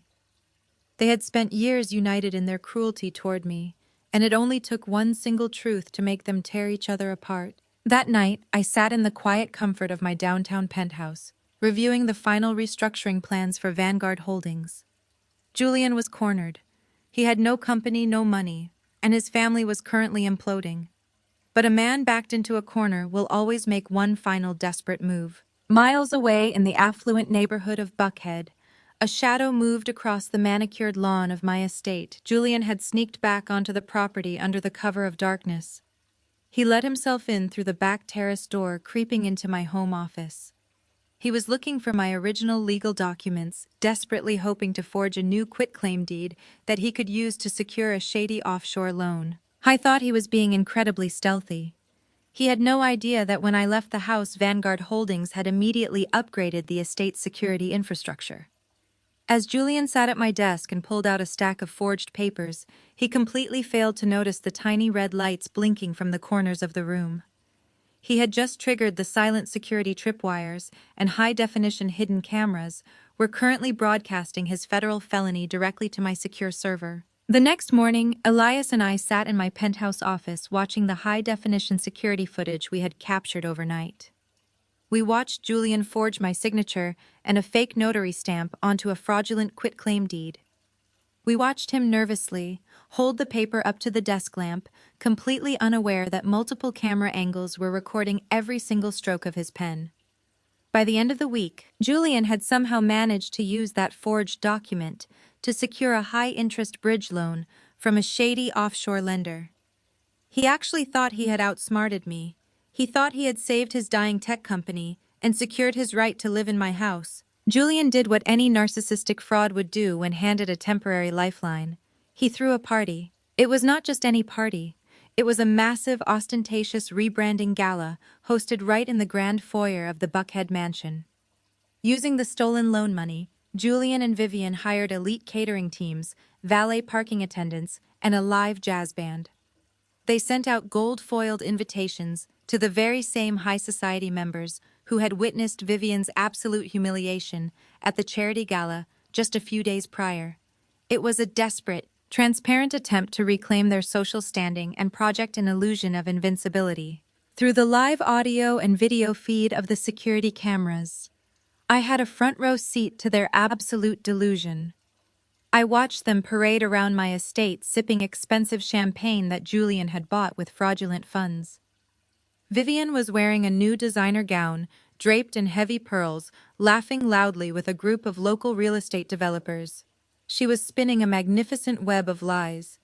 I could hear the hidden microphones picking up her conversation perfectly. She was telling the guests that Julian had just closed a massive offshore funding round. She claimed that the scene at the previous gala was nothing but a minor misunderstanding caused by my bitter jealousy. She told everyone that Julian had legally won the house in our settlement and was gearing up to take his tech empire global. When someone asked about Harper, Vivian smoothly lied, claiming her stepdaughter had taken a sudden corporate trip to Europe. In reality, Harper had packed 2 suitcases and fled Atlanta the moment I threatened her at the coffee shop, completely abandoning her family. Vivian was putting on the performance of a lifetime, desperately trying to paste over the massive cracks in her reality. Julian was holding court near the indoor pool, surrounded by young, naive entrepreneurs who actually believed his fake hustle culture persona. I was wearing a custom suit, swirling a glass of bourbon, and bragging about his resilience. He gave a passionate, completely fabricated speech about how true visionaries always face obstacles, but the strong always survive. He looked so incredibly arrogant, soaking in the admiration of people who had no idea they were drinking in a house that belonged to the very woman he was trashing. Even Chloe, the 24-year-old influencer he left me for, was there. She was walking around my living room, taking selfies in front of my custom art pieces, posting to her followers about her amazing new life in her amazing new mansion. She was completely oblivious to the fact that her new boyfriend was a broke federal criminal who was currently trespassing on private corporate property. I sat at my desk, sipping a cup of herbal tea, watching the monitor with a deep sense of calm. Elias stood behind me, his arms crossed, his dark eyes fixed on the screen. "They are spending money. They do not have to impress people who do not care," Elias noted quietly. "The offshore lender already transferred the funds to Julian's account this morning. The wire fraud is officially complete." I nodded, never taking my eyes off the monitor. "Let them enjoy the appetizers," I said. "Let Julian give his little speeches about resilience. Let Vivian convince the room that she is untouchable. The higher they elevate themselves tonight, the harder the concrete is going to feel when they hit the ground." I closed the security feed and stood up from my desk. I smoothed the lapels of my tailored white business suit. It was time. The 30-day corporate eviction notice had officially expired at noon today. Julian and Vivian were not just committing fraud.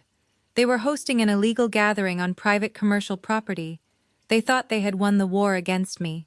They had absolutely no idea that I was about to walk through their front doors and turn their expensive celebration into a federal crime scene. The valet attendants at the base of my driveway completely froze when my town car pulled up, followed immediately by 2 marked patrol cruisers. The flashing blue lights painted the manicured landscaping in harsh, rhythmic strokes. The heavy, humid Atlanta air was thick with the sound of a live jazz band spilling from the open terrace doors of my estate. I stepped out of the car, the crisp lines of my tailored white suit reflecting the strobe lights. Elias flanked my right side, gripping his leather briefcase. 4 uniformed Fulton County Sheriff deputies stepped out of their cruisers, adjusting their utility belts with grim professional efficiency. We did not wait for an invitation.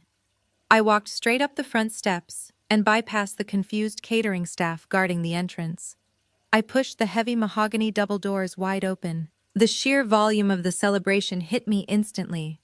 Dozens of Atlanta elite were packed into my grand foyer and living room, holding crystal flutes and laughing over plates of expensive hors d'oeuvres. It was a sea of designer gowns and custom tuxedos, all paid for with stolen money. I gave a sharp nod to the lead deputy. He stepped past me into the center of the foyer and raised his hands. "Cut the music right now," the deputy bellowed, his voice echoing with absolute authority over the din of the crowd. The upbeat jazz abruptly died with a harsh, discordant scrape of a saxophone. The sudden silence that fell over the massive house was deafening. The polite chatter instantly evaporated. Every single head in the room turned toward the front entrance.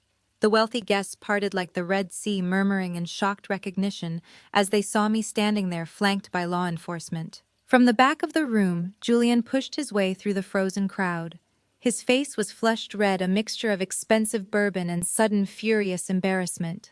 Vivian was right on his heels, her eyes wide with outrage, clutching her pearls as if to protect them. Chloe, the 24-year-old influencer, trailed a few steps behind her phone, still raised in her hand, completely clueless to the gravity of the situation. "Maya, what is the meaning of this?" Julian shouted, his voice cracking slightly as he tried to maintain his authoritative CEO persona in front of his peers. "You are out of your mind. You cannot just crash a private corporate event and bring the police." I stood perfectly still, watching him march toward me. I did not raise my voice. I did not need to. "This is not a corporate event, Julian," I replied smoothly, my voice carrying clearly through the silent foyer. "This is an illegal gathering on private commercial property. Your 30-day eviction notice expired exactly 8 hours ago. You are officially trespassing." Julian let out a loud theatrical laugh, looking around at the guests, as if inviting them to share in his amusement. He pointed a finger directly at my face. "You are delusional," he announced, puffing out his chest. "I am not trespassing anywhere. I am the sole legal owner of this estate. I secured a massive round of international funding this week, and I filed a brand new legally binding quitclaim deed with the county 3 days ago. My name is on the title. You have absolutely no power here anymore." He turned his arrogant gaze toward the law enforcement officers standing behind me. "Deputies," Julian commanded, waving his hand dismissively toward the door. "I want this woman removed from my property immediately. She is a bitter, unstable ex-wife who is trying to harass me and disrupt my business operations. Escort her out before I press charges." The lead deputy did not flinch. He did not step toward me. Instead, he placed a hand firmly on his heavy utility belt and stepped squarely into Julian's path, forcing my husband to stop dead in his tracks. "Sir," the deputy said, his voice dropping to a low, dangerous register, "you need to lower your voice and take a massive step back right now." Julian blinked, his arrogant smile completely faltering as he looked at the stern face of the officer. "What are you doing?" Julian stammered. "I just told you I filed a new deed. I own this house." "We are not here for Miss Washington," the deputy stated loudly, ensuring every single guest in the room heard the reality of the situation. "We are here acting on behalf of Vanguard Holdings to execute a lawful eviction order. Furthermore, we are here to secure this premises regarding an active investigation into felony wire fraud and the forgery of legal property documents." A collective gasp rippled through the crowd of high society guests. Vivian let out a strangled, horrified noise, grabbing the back of a nearby chair to steady herself. The deputy turned his attention to the crowd. "If you do not reside at this address," the deputy ordered, gesturing toward the open front doors, "you need to set down your drinks and exit the property immediately. This event is over." Panic erupted in the foyer. The same elites who had been happily drinking Julian's champagne just moments ago were now scrambling over each other to get out the door. Nobody in that tax bracket wanted their name associated with a police raid or a federal fraud investigation. I watched them practically run down the driveway, completely abandoning Vivian and Julian in the middle of the wreckage. Julian stood frozen in the center of the emptying room.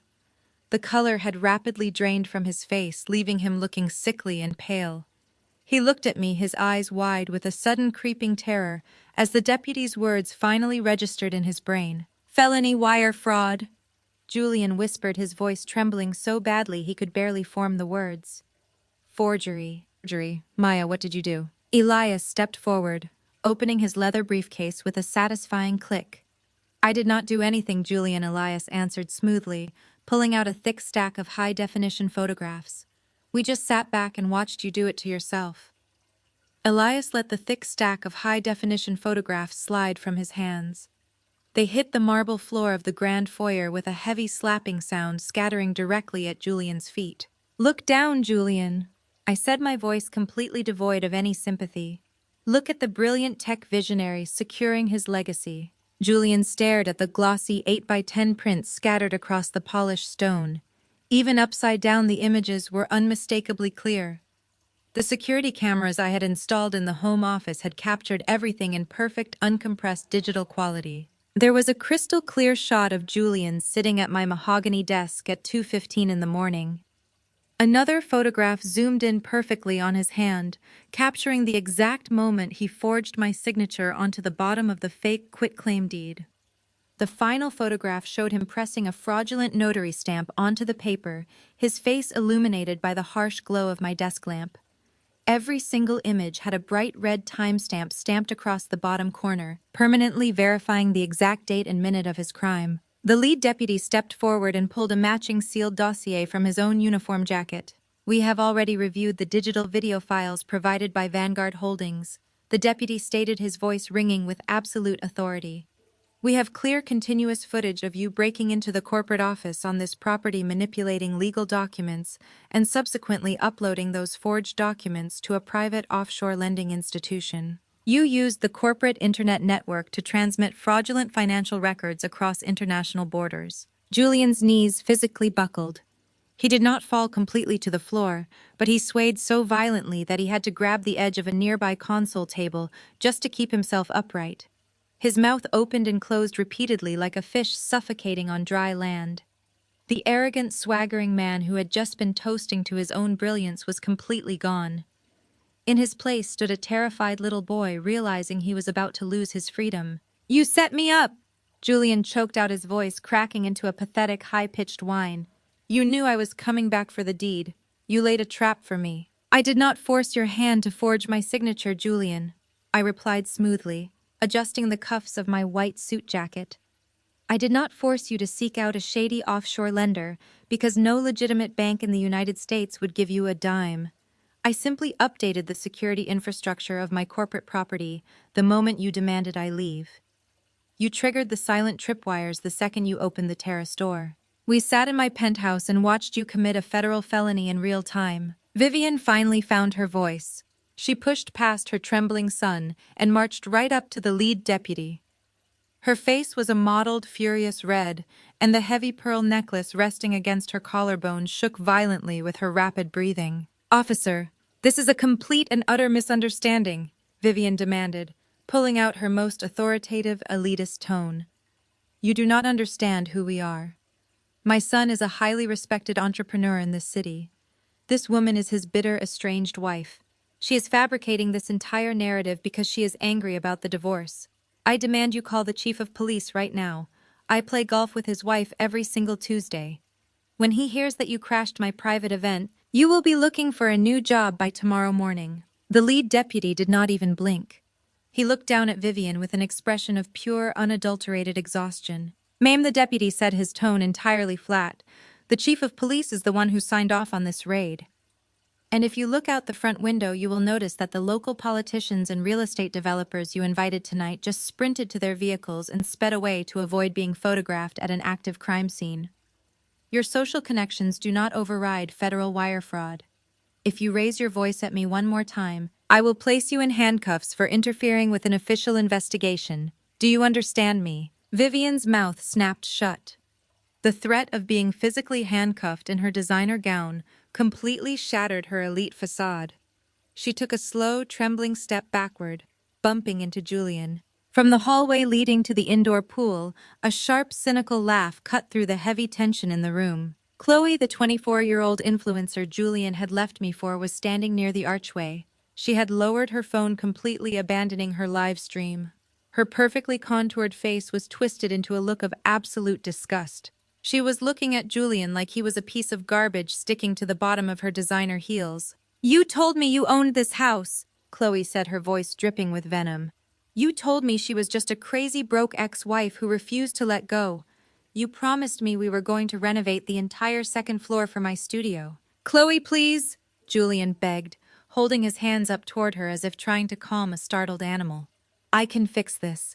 Just let me talk to my lawyers. We are going to be fine. Fix this! Chloe scoffed loudly, rolling her eyes. You just committed a federal crime on camera, you absolute loser. You are completely bankrupt. You used stolen money to buy my plane tickets here. You think I'm going to stick around and get dragged into a federal fraud investigation because you wanted to play pretend billionaire. I have 2 million followers. I am not ruining my brand for a guy who does not even own his own living room. Julian took a desperate step toward her. Chloe, I love you. You know me. We are building a life together. Chloe let out another sharp, mocking laugh.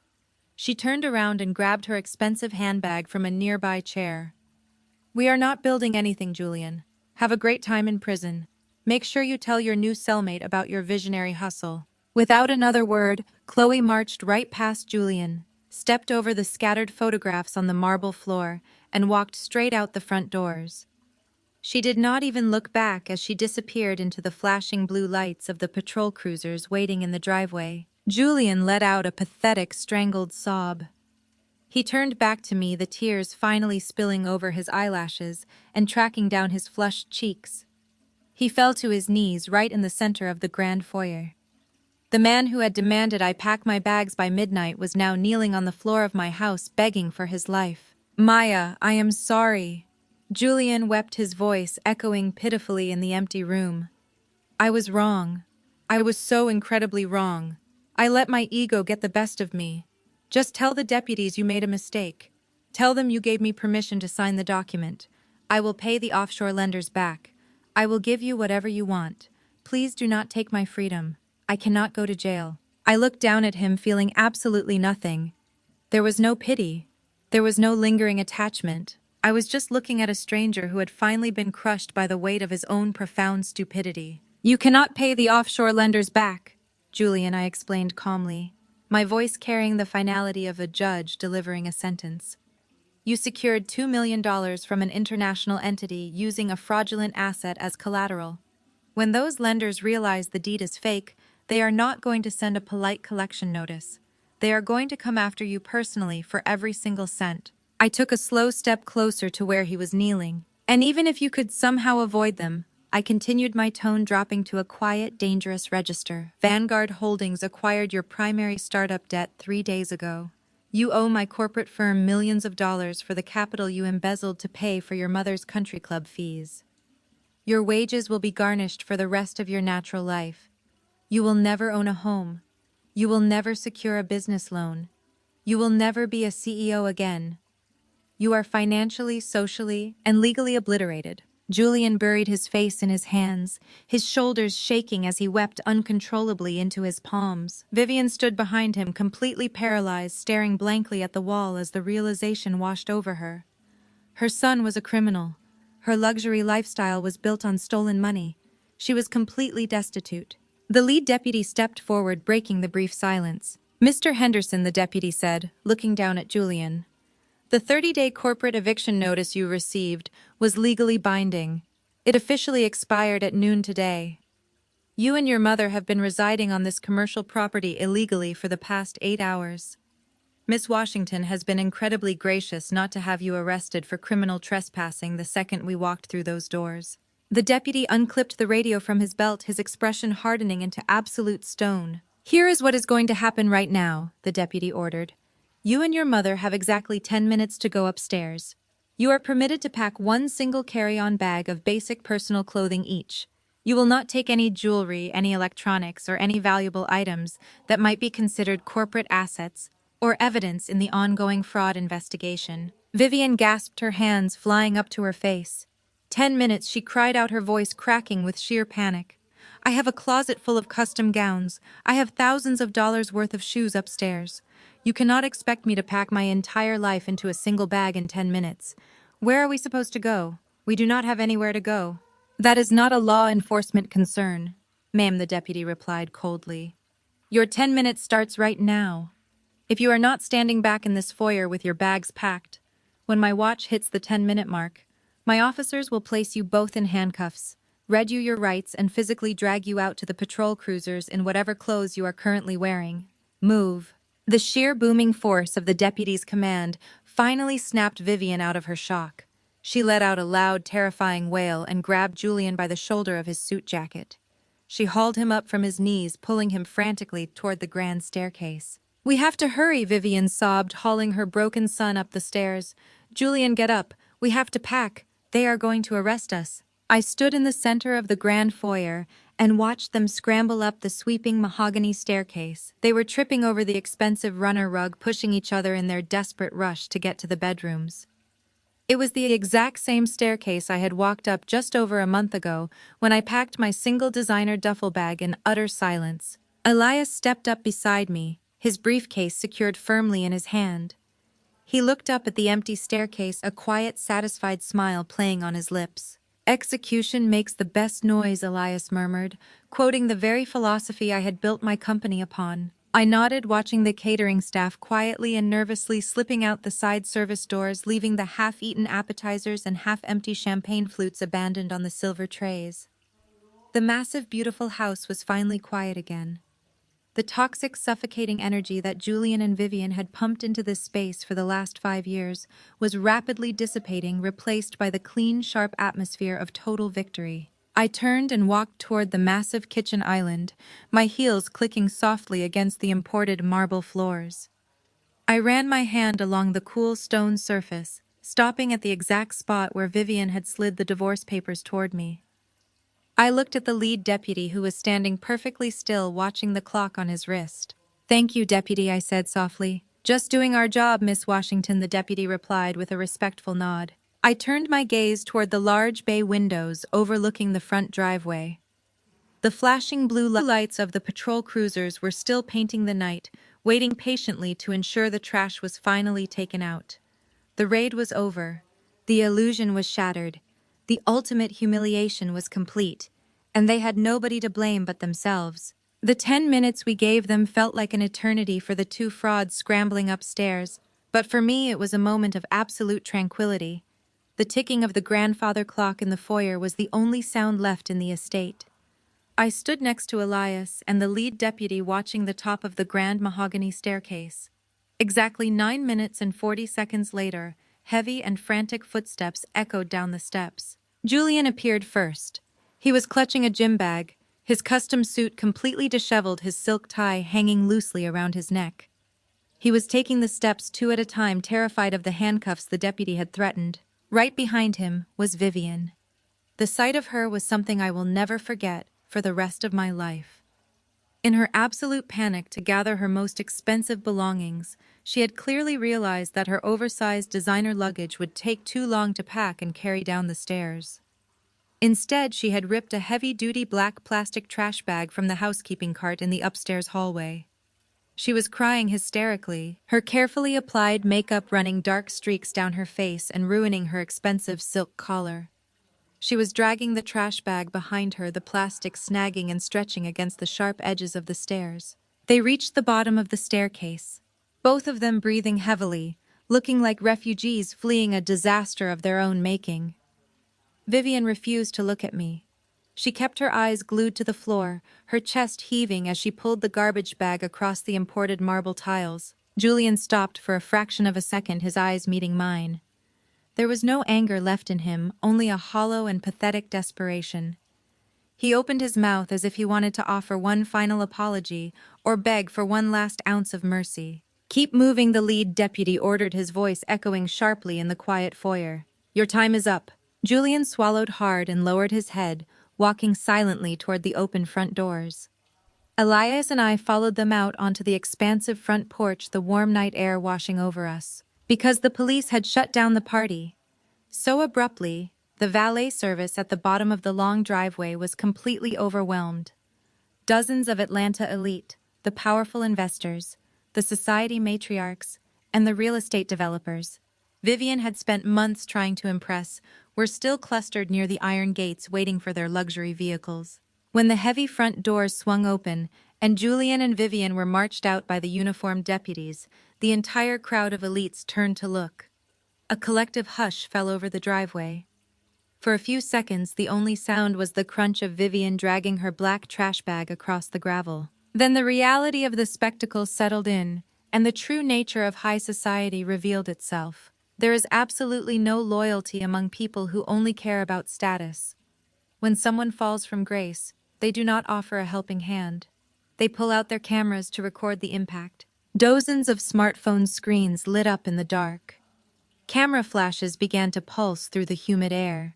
The very same people Vivian had been bragging to just an hour ago were now actively filming her profound humiliation.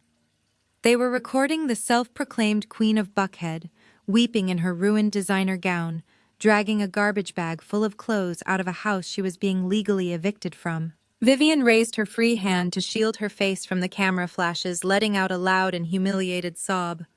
"Stop recording me!" she wailed, her voice cracking in pure desperation. "Put your phones away!" Nobody stopped. The flashing lights only multiplied, guaranteeing that this moment would be broadcast to every exclusive country club group chat in the state of Georgia before midnight. Julian tried to put his head down and power walk past the crowd to reach the sidewalk, hoping to escape into the night. But as soon as his expensive dress shoes stepped off my private property and onto the public pavement, the lead deputy stepped briskly forward and grabbed Julian firmly by the shoulder. "Julian Henderson," the deputy announced, his voice carrying clearly over the murmurs of the crowd. "You are under arrest for suspected felony forgery and wire fraud." Julian let out a sharp and terrified gasp. He tried to pull away, but two other deputies immediately surrounded him, grabbing his arms and forcing them behind his back. The cold and metallic click of the handcuffs snapping shut around his wrists echoed sharply in the night air. "Mom!" Julian screamed, his voice breaking into a high-pitched panic as the deputies began patting him down. "Mom, do something. Call your lawyers." Vivian dropped her trash bag on the sidewalk. She stared at her son in absolute horror as the deputies marched him toward the back of a waiting patrol cruiser. She looked around at the crowd of elites, her eyes wild and pleading, but every single person took a physical step backward, completely distancing themselves from the arrested fraudster and his mother. Realizing she had absolutely no one left to manipulate, Vivian whipped her head around and glared up at me. I was standing at the top of the grand stone steps of my mansion, bathed in the warm light pouring from the foyer. I looked down at her with complete and unbothered tranquility. Vivian pointed a shaking finger at me from the sidewalk, her face twisted into a mask of pure and unadulterated hatred. "I will see you in divorce court," Vivian screamed at the top of her lungs, her voice shredding with fury as the deputies shoved Julian into the back of the police car. "I will make sure you lose absolutely everything." 3 months passed since the flashing blue lights faded from my driveway. Vivian had promised to see me in divorce court, and I was more than happy to oblige her. The Fulton County Courthouse was a towering structure of cold granite and polished wood.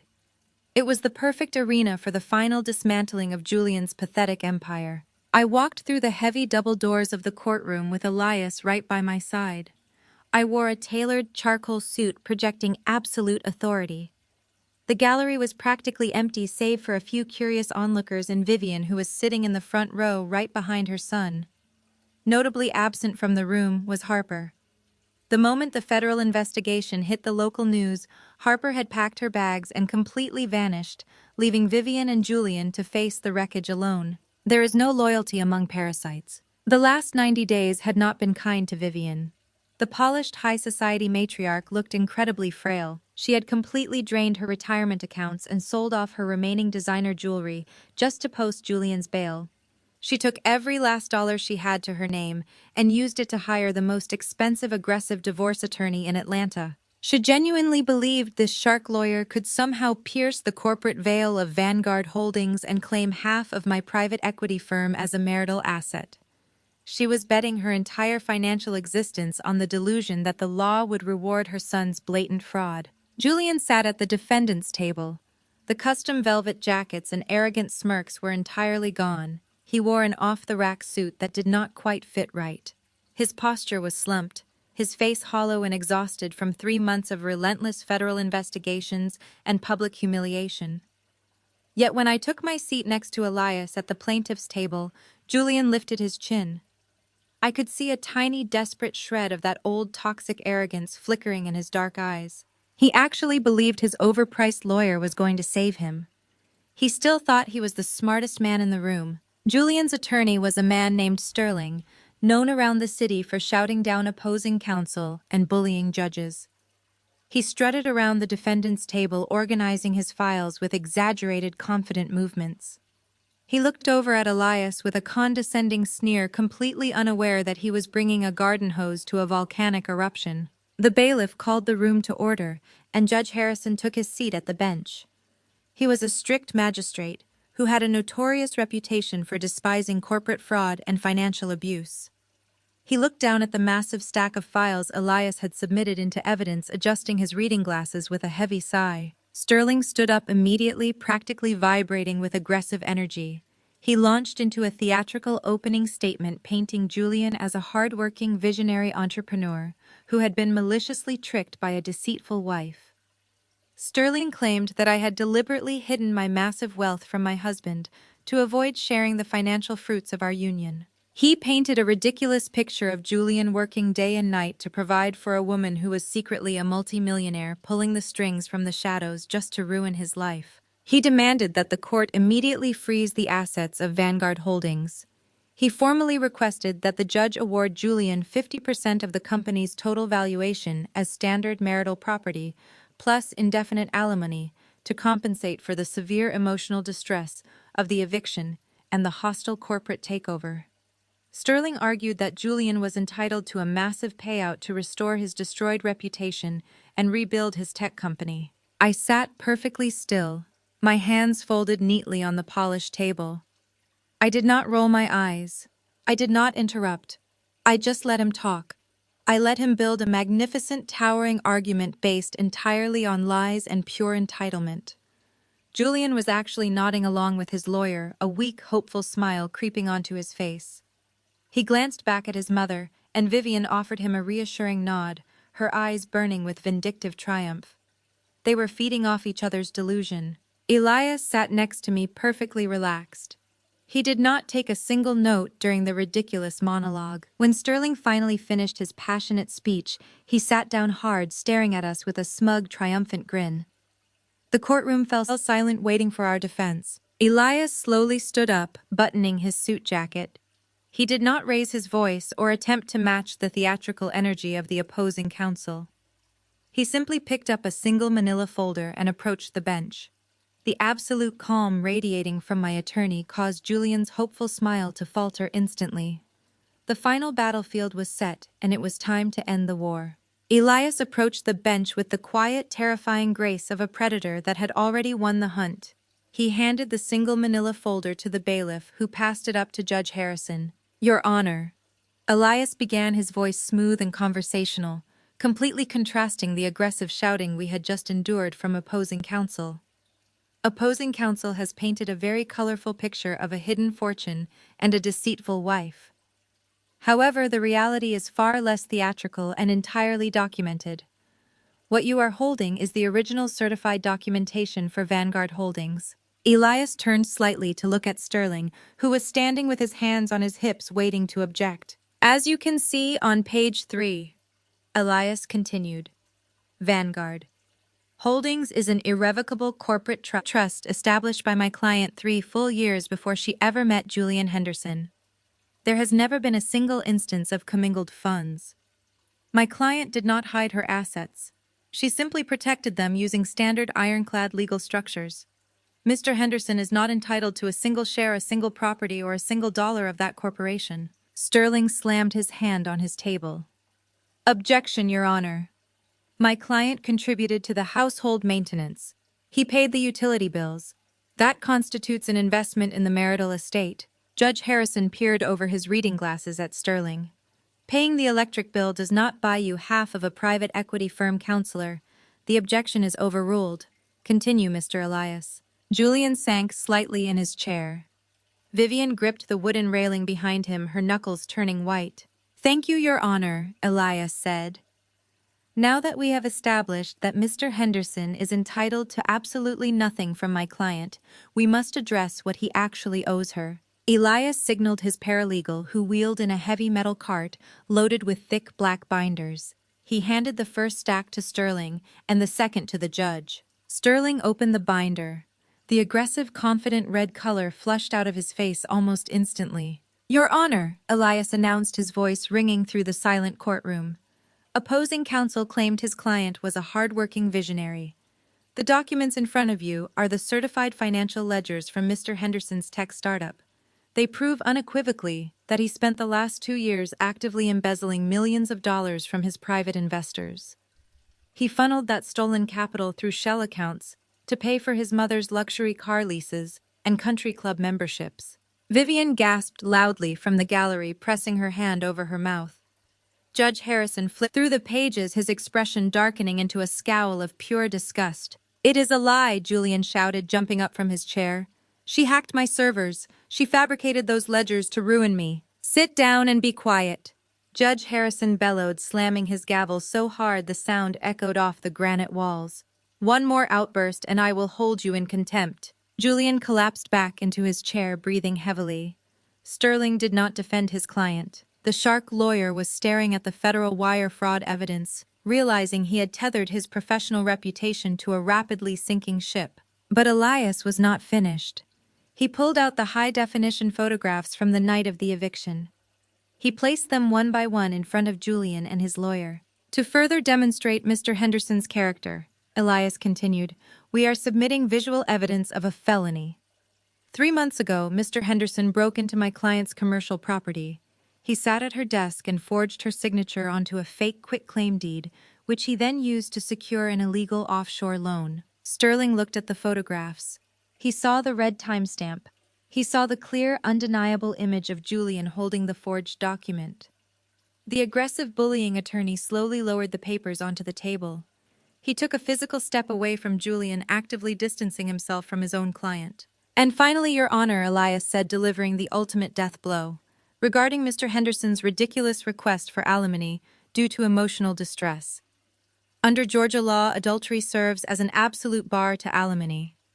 We have submitted sworn affidavits, hotel receipts, and text messages, proving Mr. Henderson carried on a 6-month affair with a 24-year-old influencer named Chloe. He abandoned his marriage to pursue this young woman, only to have her leave him the night he was arrested." The courtroom was so quiet you could hear the air conditioning humming through the ceiling vents. Elias turned his back on the defense table and walked calmly back to his seat next to me. He buttoned his jacket and sat down perfectly composed. Julian looked at his lawyer with wide, terrified eyes.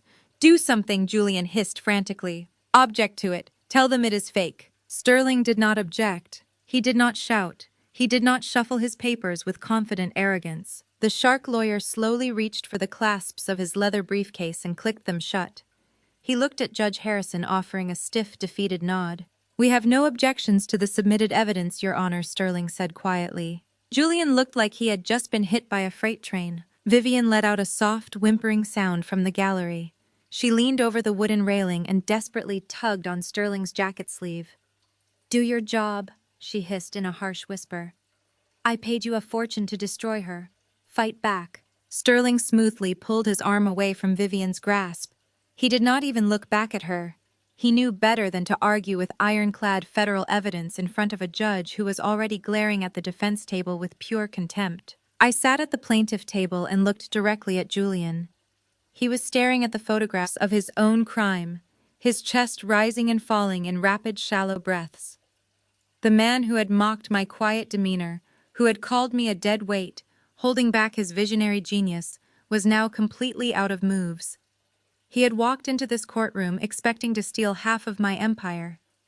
Instead, he was going to walk out with nothing but massive debt and a looming federal indictment. The legal slaughter was absolute and there was no way out. Judge Harrison did not mince words. He leaned forward, folding his hands over the massive stack of evidence Elias had provided. The silence in the courtroom was suffocating, but the judge's voice cut through it like a newly sharpened blade. "Mr. Henderson," Judge Harrison began, his tone dripping with judicial contempt. "In my 30 years on the bench, I have seen bitter divorces and I have seen corporate greed. But rarely do I see a man so breathtakingly arrogant that he attempts to use this court to finalize a theft." Julian opened his mouth to speak, but the judge instantly raised a hand, silencing him. "You are not to speak," Judge Harrison warned. "You are going to sit there and listen. You walked into this courtroom demanding half of a private equity firm that was legally protected long before your marriage. You demanded alimony while actively abandoning your wife for a younger woman. But worst of all, you had the absolute audacity to ask this court to reward you after you committed federal wire fraud, embezzled millions from your own investors, and forged legal property documents. The judge picked up the high-definition photograph of Julian forging the deed and held it up for the entire room to see. "This court does not reward criminals," Judge Harrison stated with absolute finality. "I am denying your request for alimony in its entirety with prejudice. Furthermore, I find that the Vanguard Holdings corporate trust is ironclad. You are entitled to absolutely zero marital assets from Miss Washington." Julian visibly deflated his shoulders, slouching as if all the bones in his body had suddenly dissolved, but the judge was not finished. Regarding the civil fraud claims, Judge Harrison continued reading from his official order. "I am ordering you to pay full restitution to Vanguard Holdings for the embezzled seed money. Every single dollar you stole to fund your mother's lifestyle will be repaid with interest. Your wages will be garnished, any remaining assets will be liquidated, and this civil judgment will be forwarded directly to the federal prosecutor's office to assist in your impending criminal indictment." A loud, strangled gasp echoed from the gallery. Vivian stood up, her knees shaking so badly she had to grip the wooden bench in front of her. The polished high society matriarch, who had spent the last 5 years looking down on me, was completely breaking apart in real time. "But I paid you," Vivian shrieked, turning to grab the sleeve of Sterling, the shark lawyer she had hired. "I gave you my entire retirement fund. I sold my house. I sold my jewelry to hire you. You promised me we were going to get half of her company. You promised me we would win." Sterling yanked his arm out of Vivian's grasp. He did not even look at her with an ounce of sympathy. "I promised to represent your son based on the information you provided," Sterling replied coldly. "You conveniently forgot to mention the federal wire fraud and the high-definition security footage. My services are concluded." Sterling picked up his leather briefcase, turned his back on Julian and Vivian, and marched straight down the center aisle, walking out of the courtroom without a single backward glance. Vivian let out a hollow, agonizing wail. She collapsed back onto the wooden bench, burying her face in her hands. The reality of her situation crashed down on her all at once.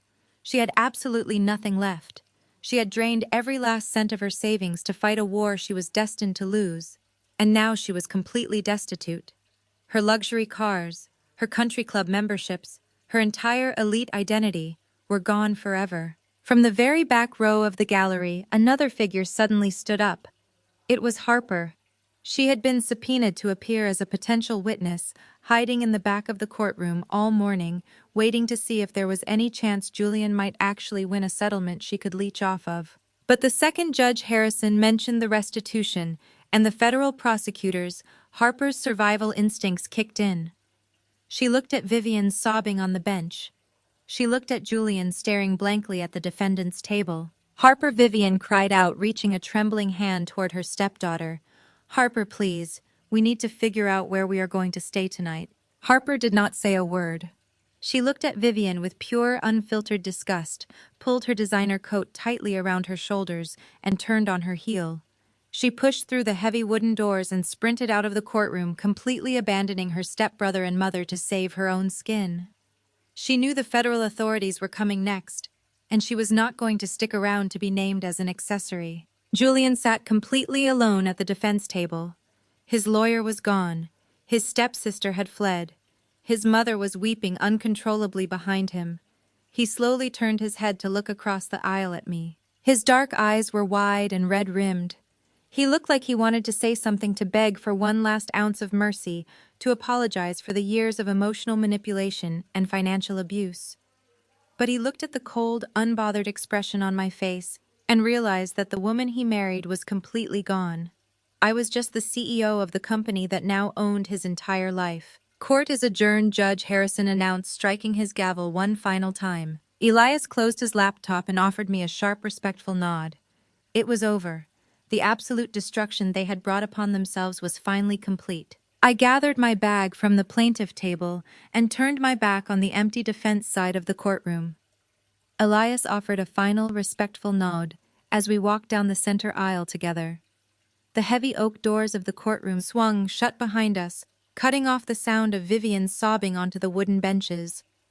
With every step I took down the long granite hallway, the crushing weight I had been carrying for the last 5 years lifted further from my shoulders. I stepped out of the Fulton County Courthouse, and the bright, warm Atlanta sun washed over my face. I stopped at the top of the wide concrete steps and took a deep, grounding breath of fresh air. Down below, right on the edge of the busy public sidewalk, a scene was unfolding that perfectly encapsulated the reality of the people I had just defeated.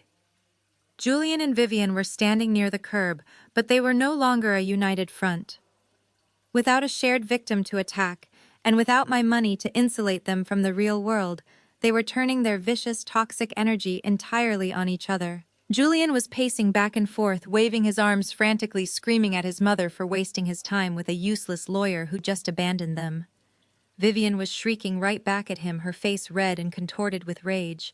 She was blaming Julian for getting caught on camera, for ruining her social standing, and for losing the only source of wealth keeping them afloat. They were pointing fingers, exchanging vicious insults, completely oblivious to the public spectacle they were making in broad daylight. They had absolutely nothing left in the world but their own mutual resentment. I stood at the top of the steps and simply watched them. A few months ago, their screaming matches would have sent my heart racing. I would have stepped in to mediate, to soothe their fragile egos, to absorb the blame, just to keep the peace in my own household. But today, looking down at them, I felt absolutely nothing. There was no anger left in my chest. There was no pity. There was no desire to gloat or rub my massive victory in their faces. I was just watching two strangers fighting over the ashes of a life they burned down themselves. I walked down the concrete steps, moving right past their screaming match without so much as turning my head. They did not even notice me walk by. I stepped into the back of my waiting town car and told the driver to take me home. The drive back to Buckhead was incredibly peaceful. I rolled the tinted window down just a fraction to let the warm Georgia breeze fill the cabin, listening to the soft hum of the city fading away into the quiet tree-lined streets of my neighborhood.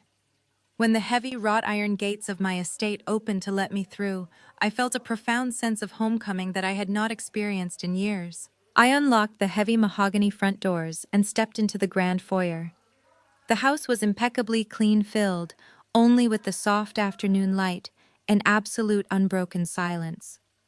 The chaotic, suffocating energy that Julian and his mother used to pump into these walls was entirely gone. The space finally felt like it belonged to me. I dropped my bag on the entryway console and walked straight through the living room into the kitchen. I stood at the exact spot by the edge of the massive marble island. It was the exact spot where just 3 months ago, Vivian had slid a manila folder across the counter, and Julian had demanded I pack my bags by midnight. I opened the commercial refrigerator, pulled out a chilled bottle of vintage champagne, and poured myself a single perfect crystal flute. I raised the glass to the empty, beautiful room. They thought my silence was weakness. They thought my quiet grace was stupidity. They looked at a woman who did not feel the need to boast or brag, and they automatically assumed she had nothing to offer. They were so blinded by their own desperate need for validation that they never bothered to look at the foundation I was standing on. Never shrink yourself to make insecure people feel comfortable. Never diminish your own light just so someone else can pretend they are the sun. Build your empire in silence. Secure your own future. And when they finally try to cross you, let the execution make the noise. I took a slow, satisfying sip of my champagne, savoring the absolute freedom of the life I had reclaimed. Have you ever had to hide your success to protect someone else's fragile ego? Have you ever had to shrink yourself to fit into a room you actually owned? Share your story in the comments below. Do not forget to like and subscribe for more stories of women taking back their crowns and refusing to apologize for their power. The greatest lesson I learned from this entire ordeal is that silence is often your most powerful asset when dealing with toxic individuals. For years, I allowed my husband and his family to mistake my quiet grace for weakness. I listened as they belittled my contributions and elevated their own false narratives. But true power does not need to announce itself. True power is built in the shadows through discipline, financial independence, and unwavering focus. When you are surrounded by people who view your existence as a competition, the most dangerous thing you can do is argue with them. Arguing gives them the validation they desperately crave. Instead, you must detach your emotions from their manipulation and secure your own foundation. You must ensure that your assets, your career, and your mental peace are entirely untouchable. They will inevitably reveal their true character, and when they do, you will not need to raise your voice to defeat them. You simply let the natural consequences of their own arrogance dismantle the fragile lives they constructed. Never apologize for protecting yourself, and never shrink your potential to comfort those who refuse to grow.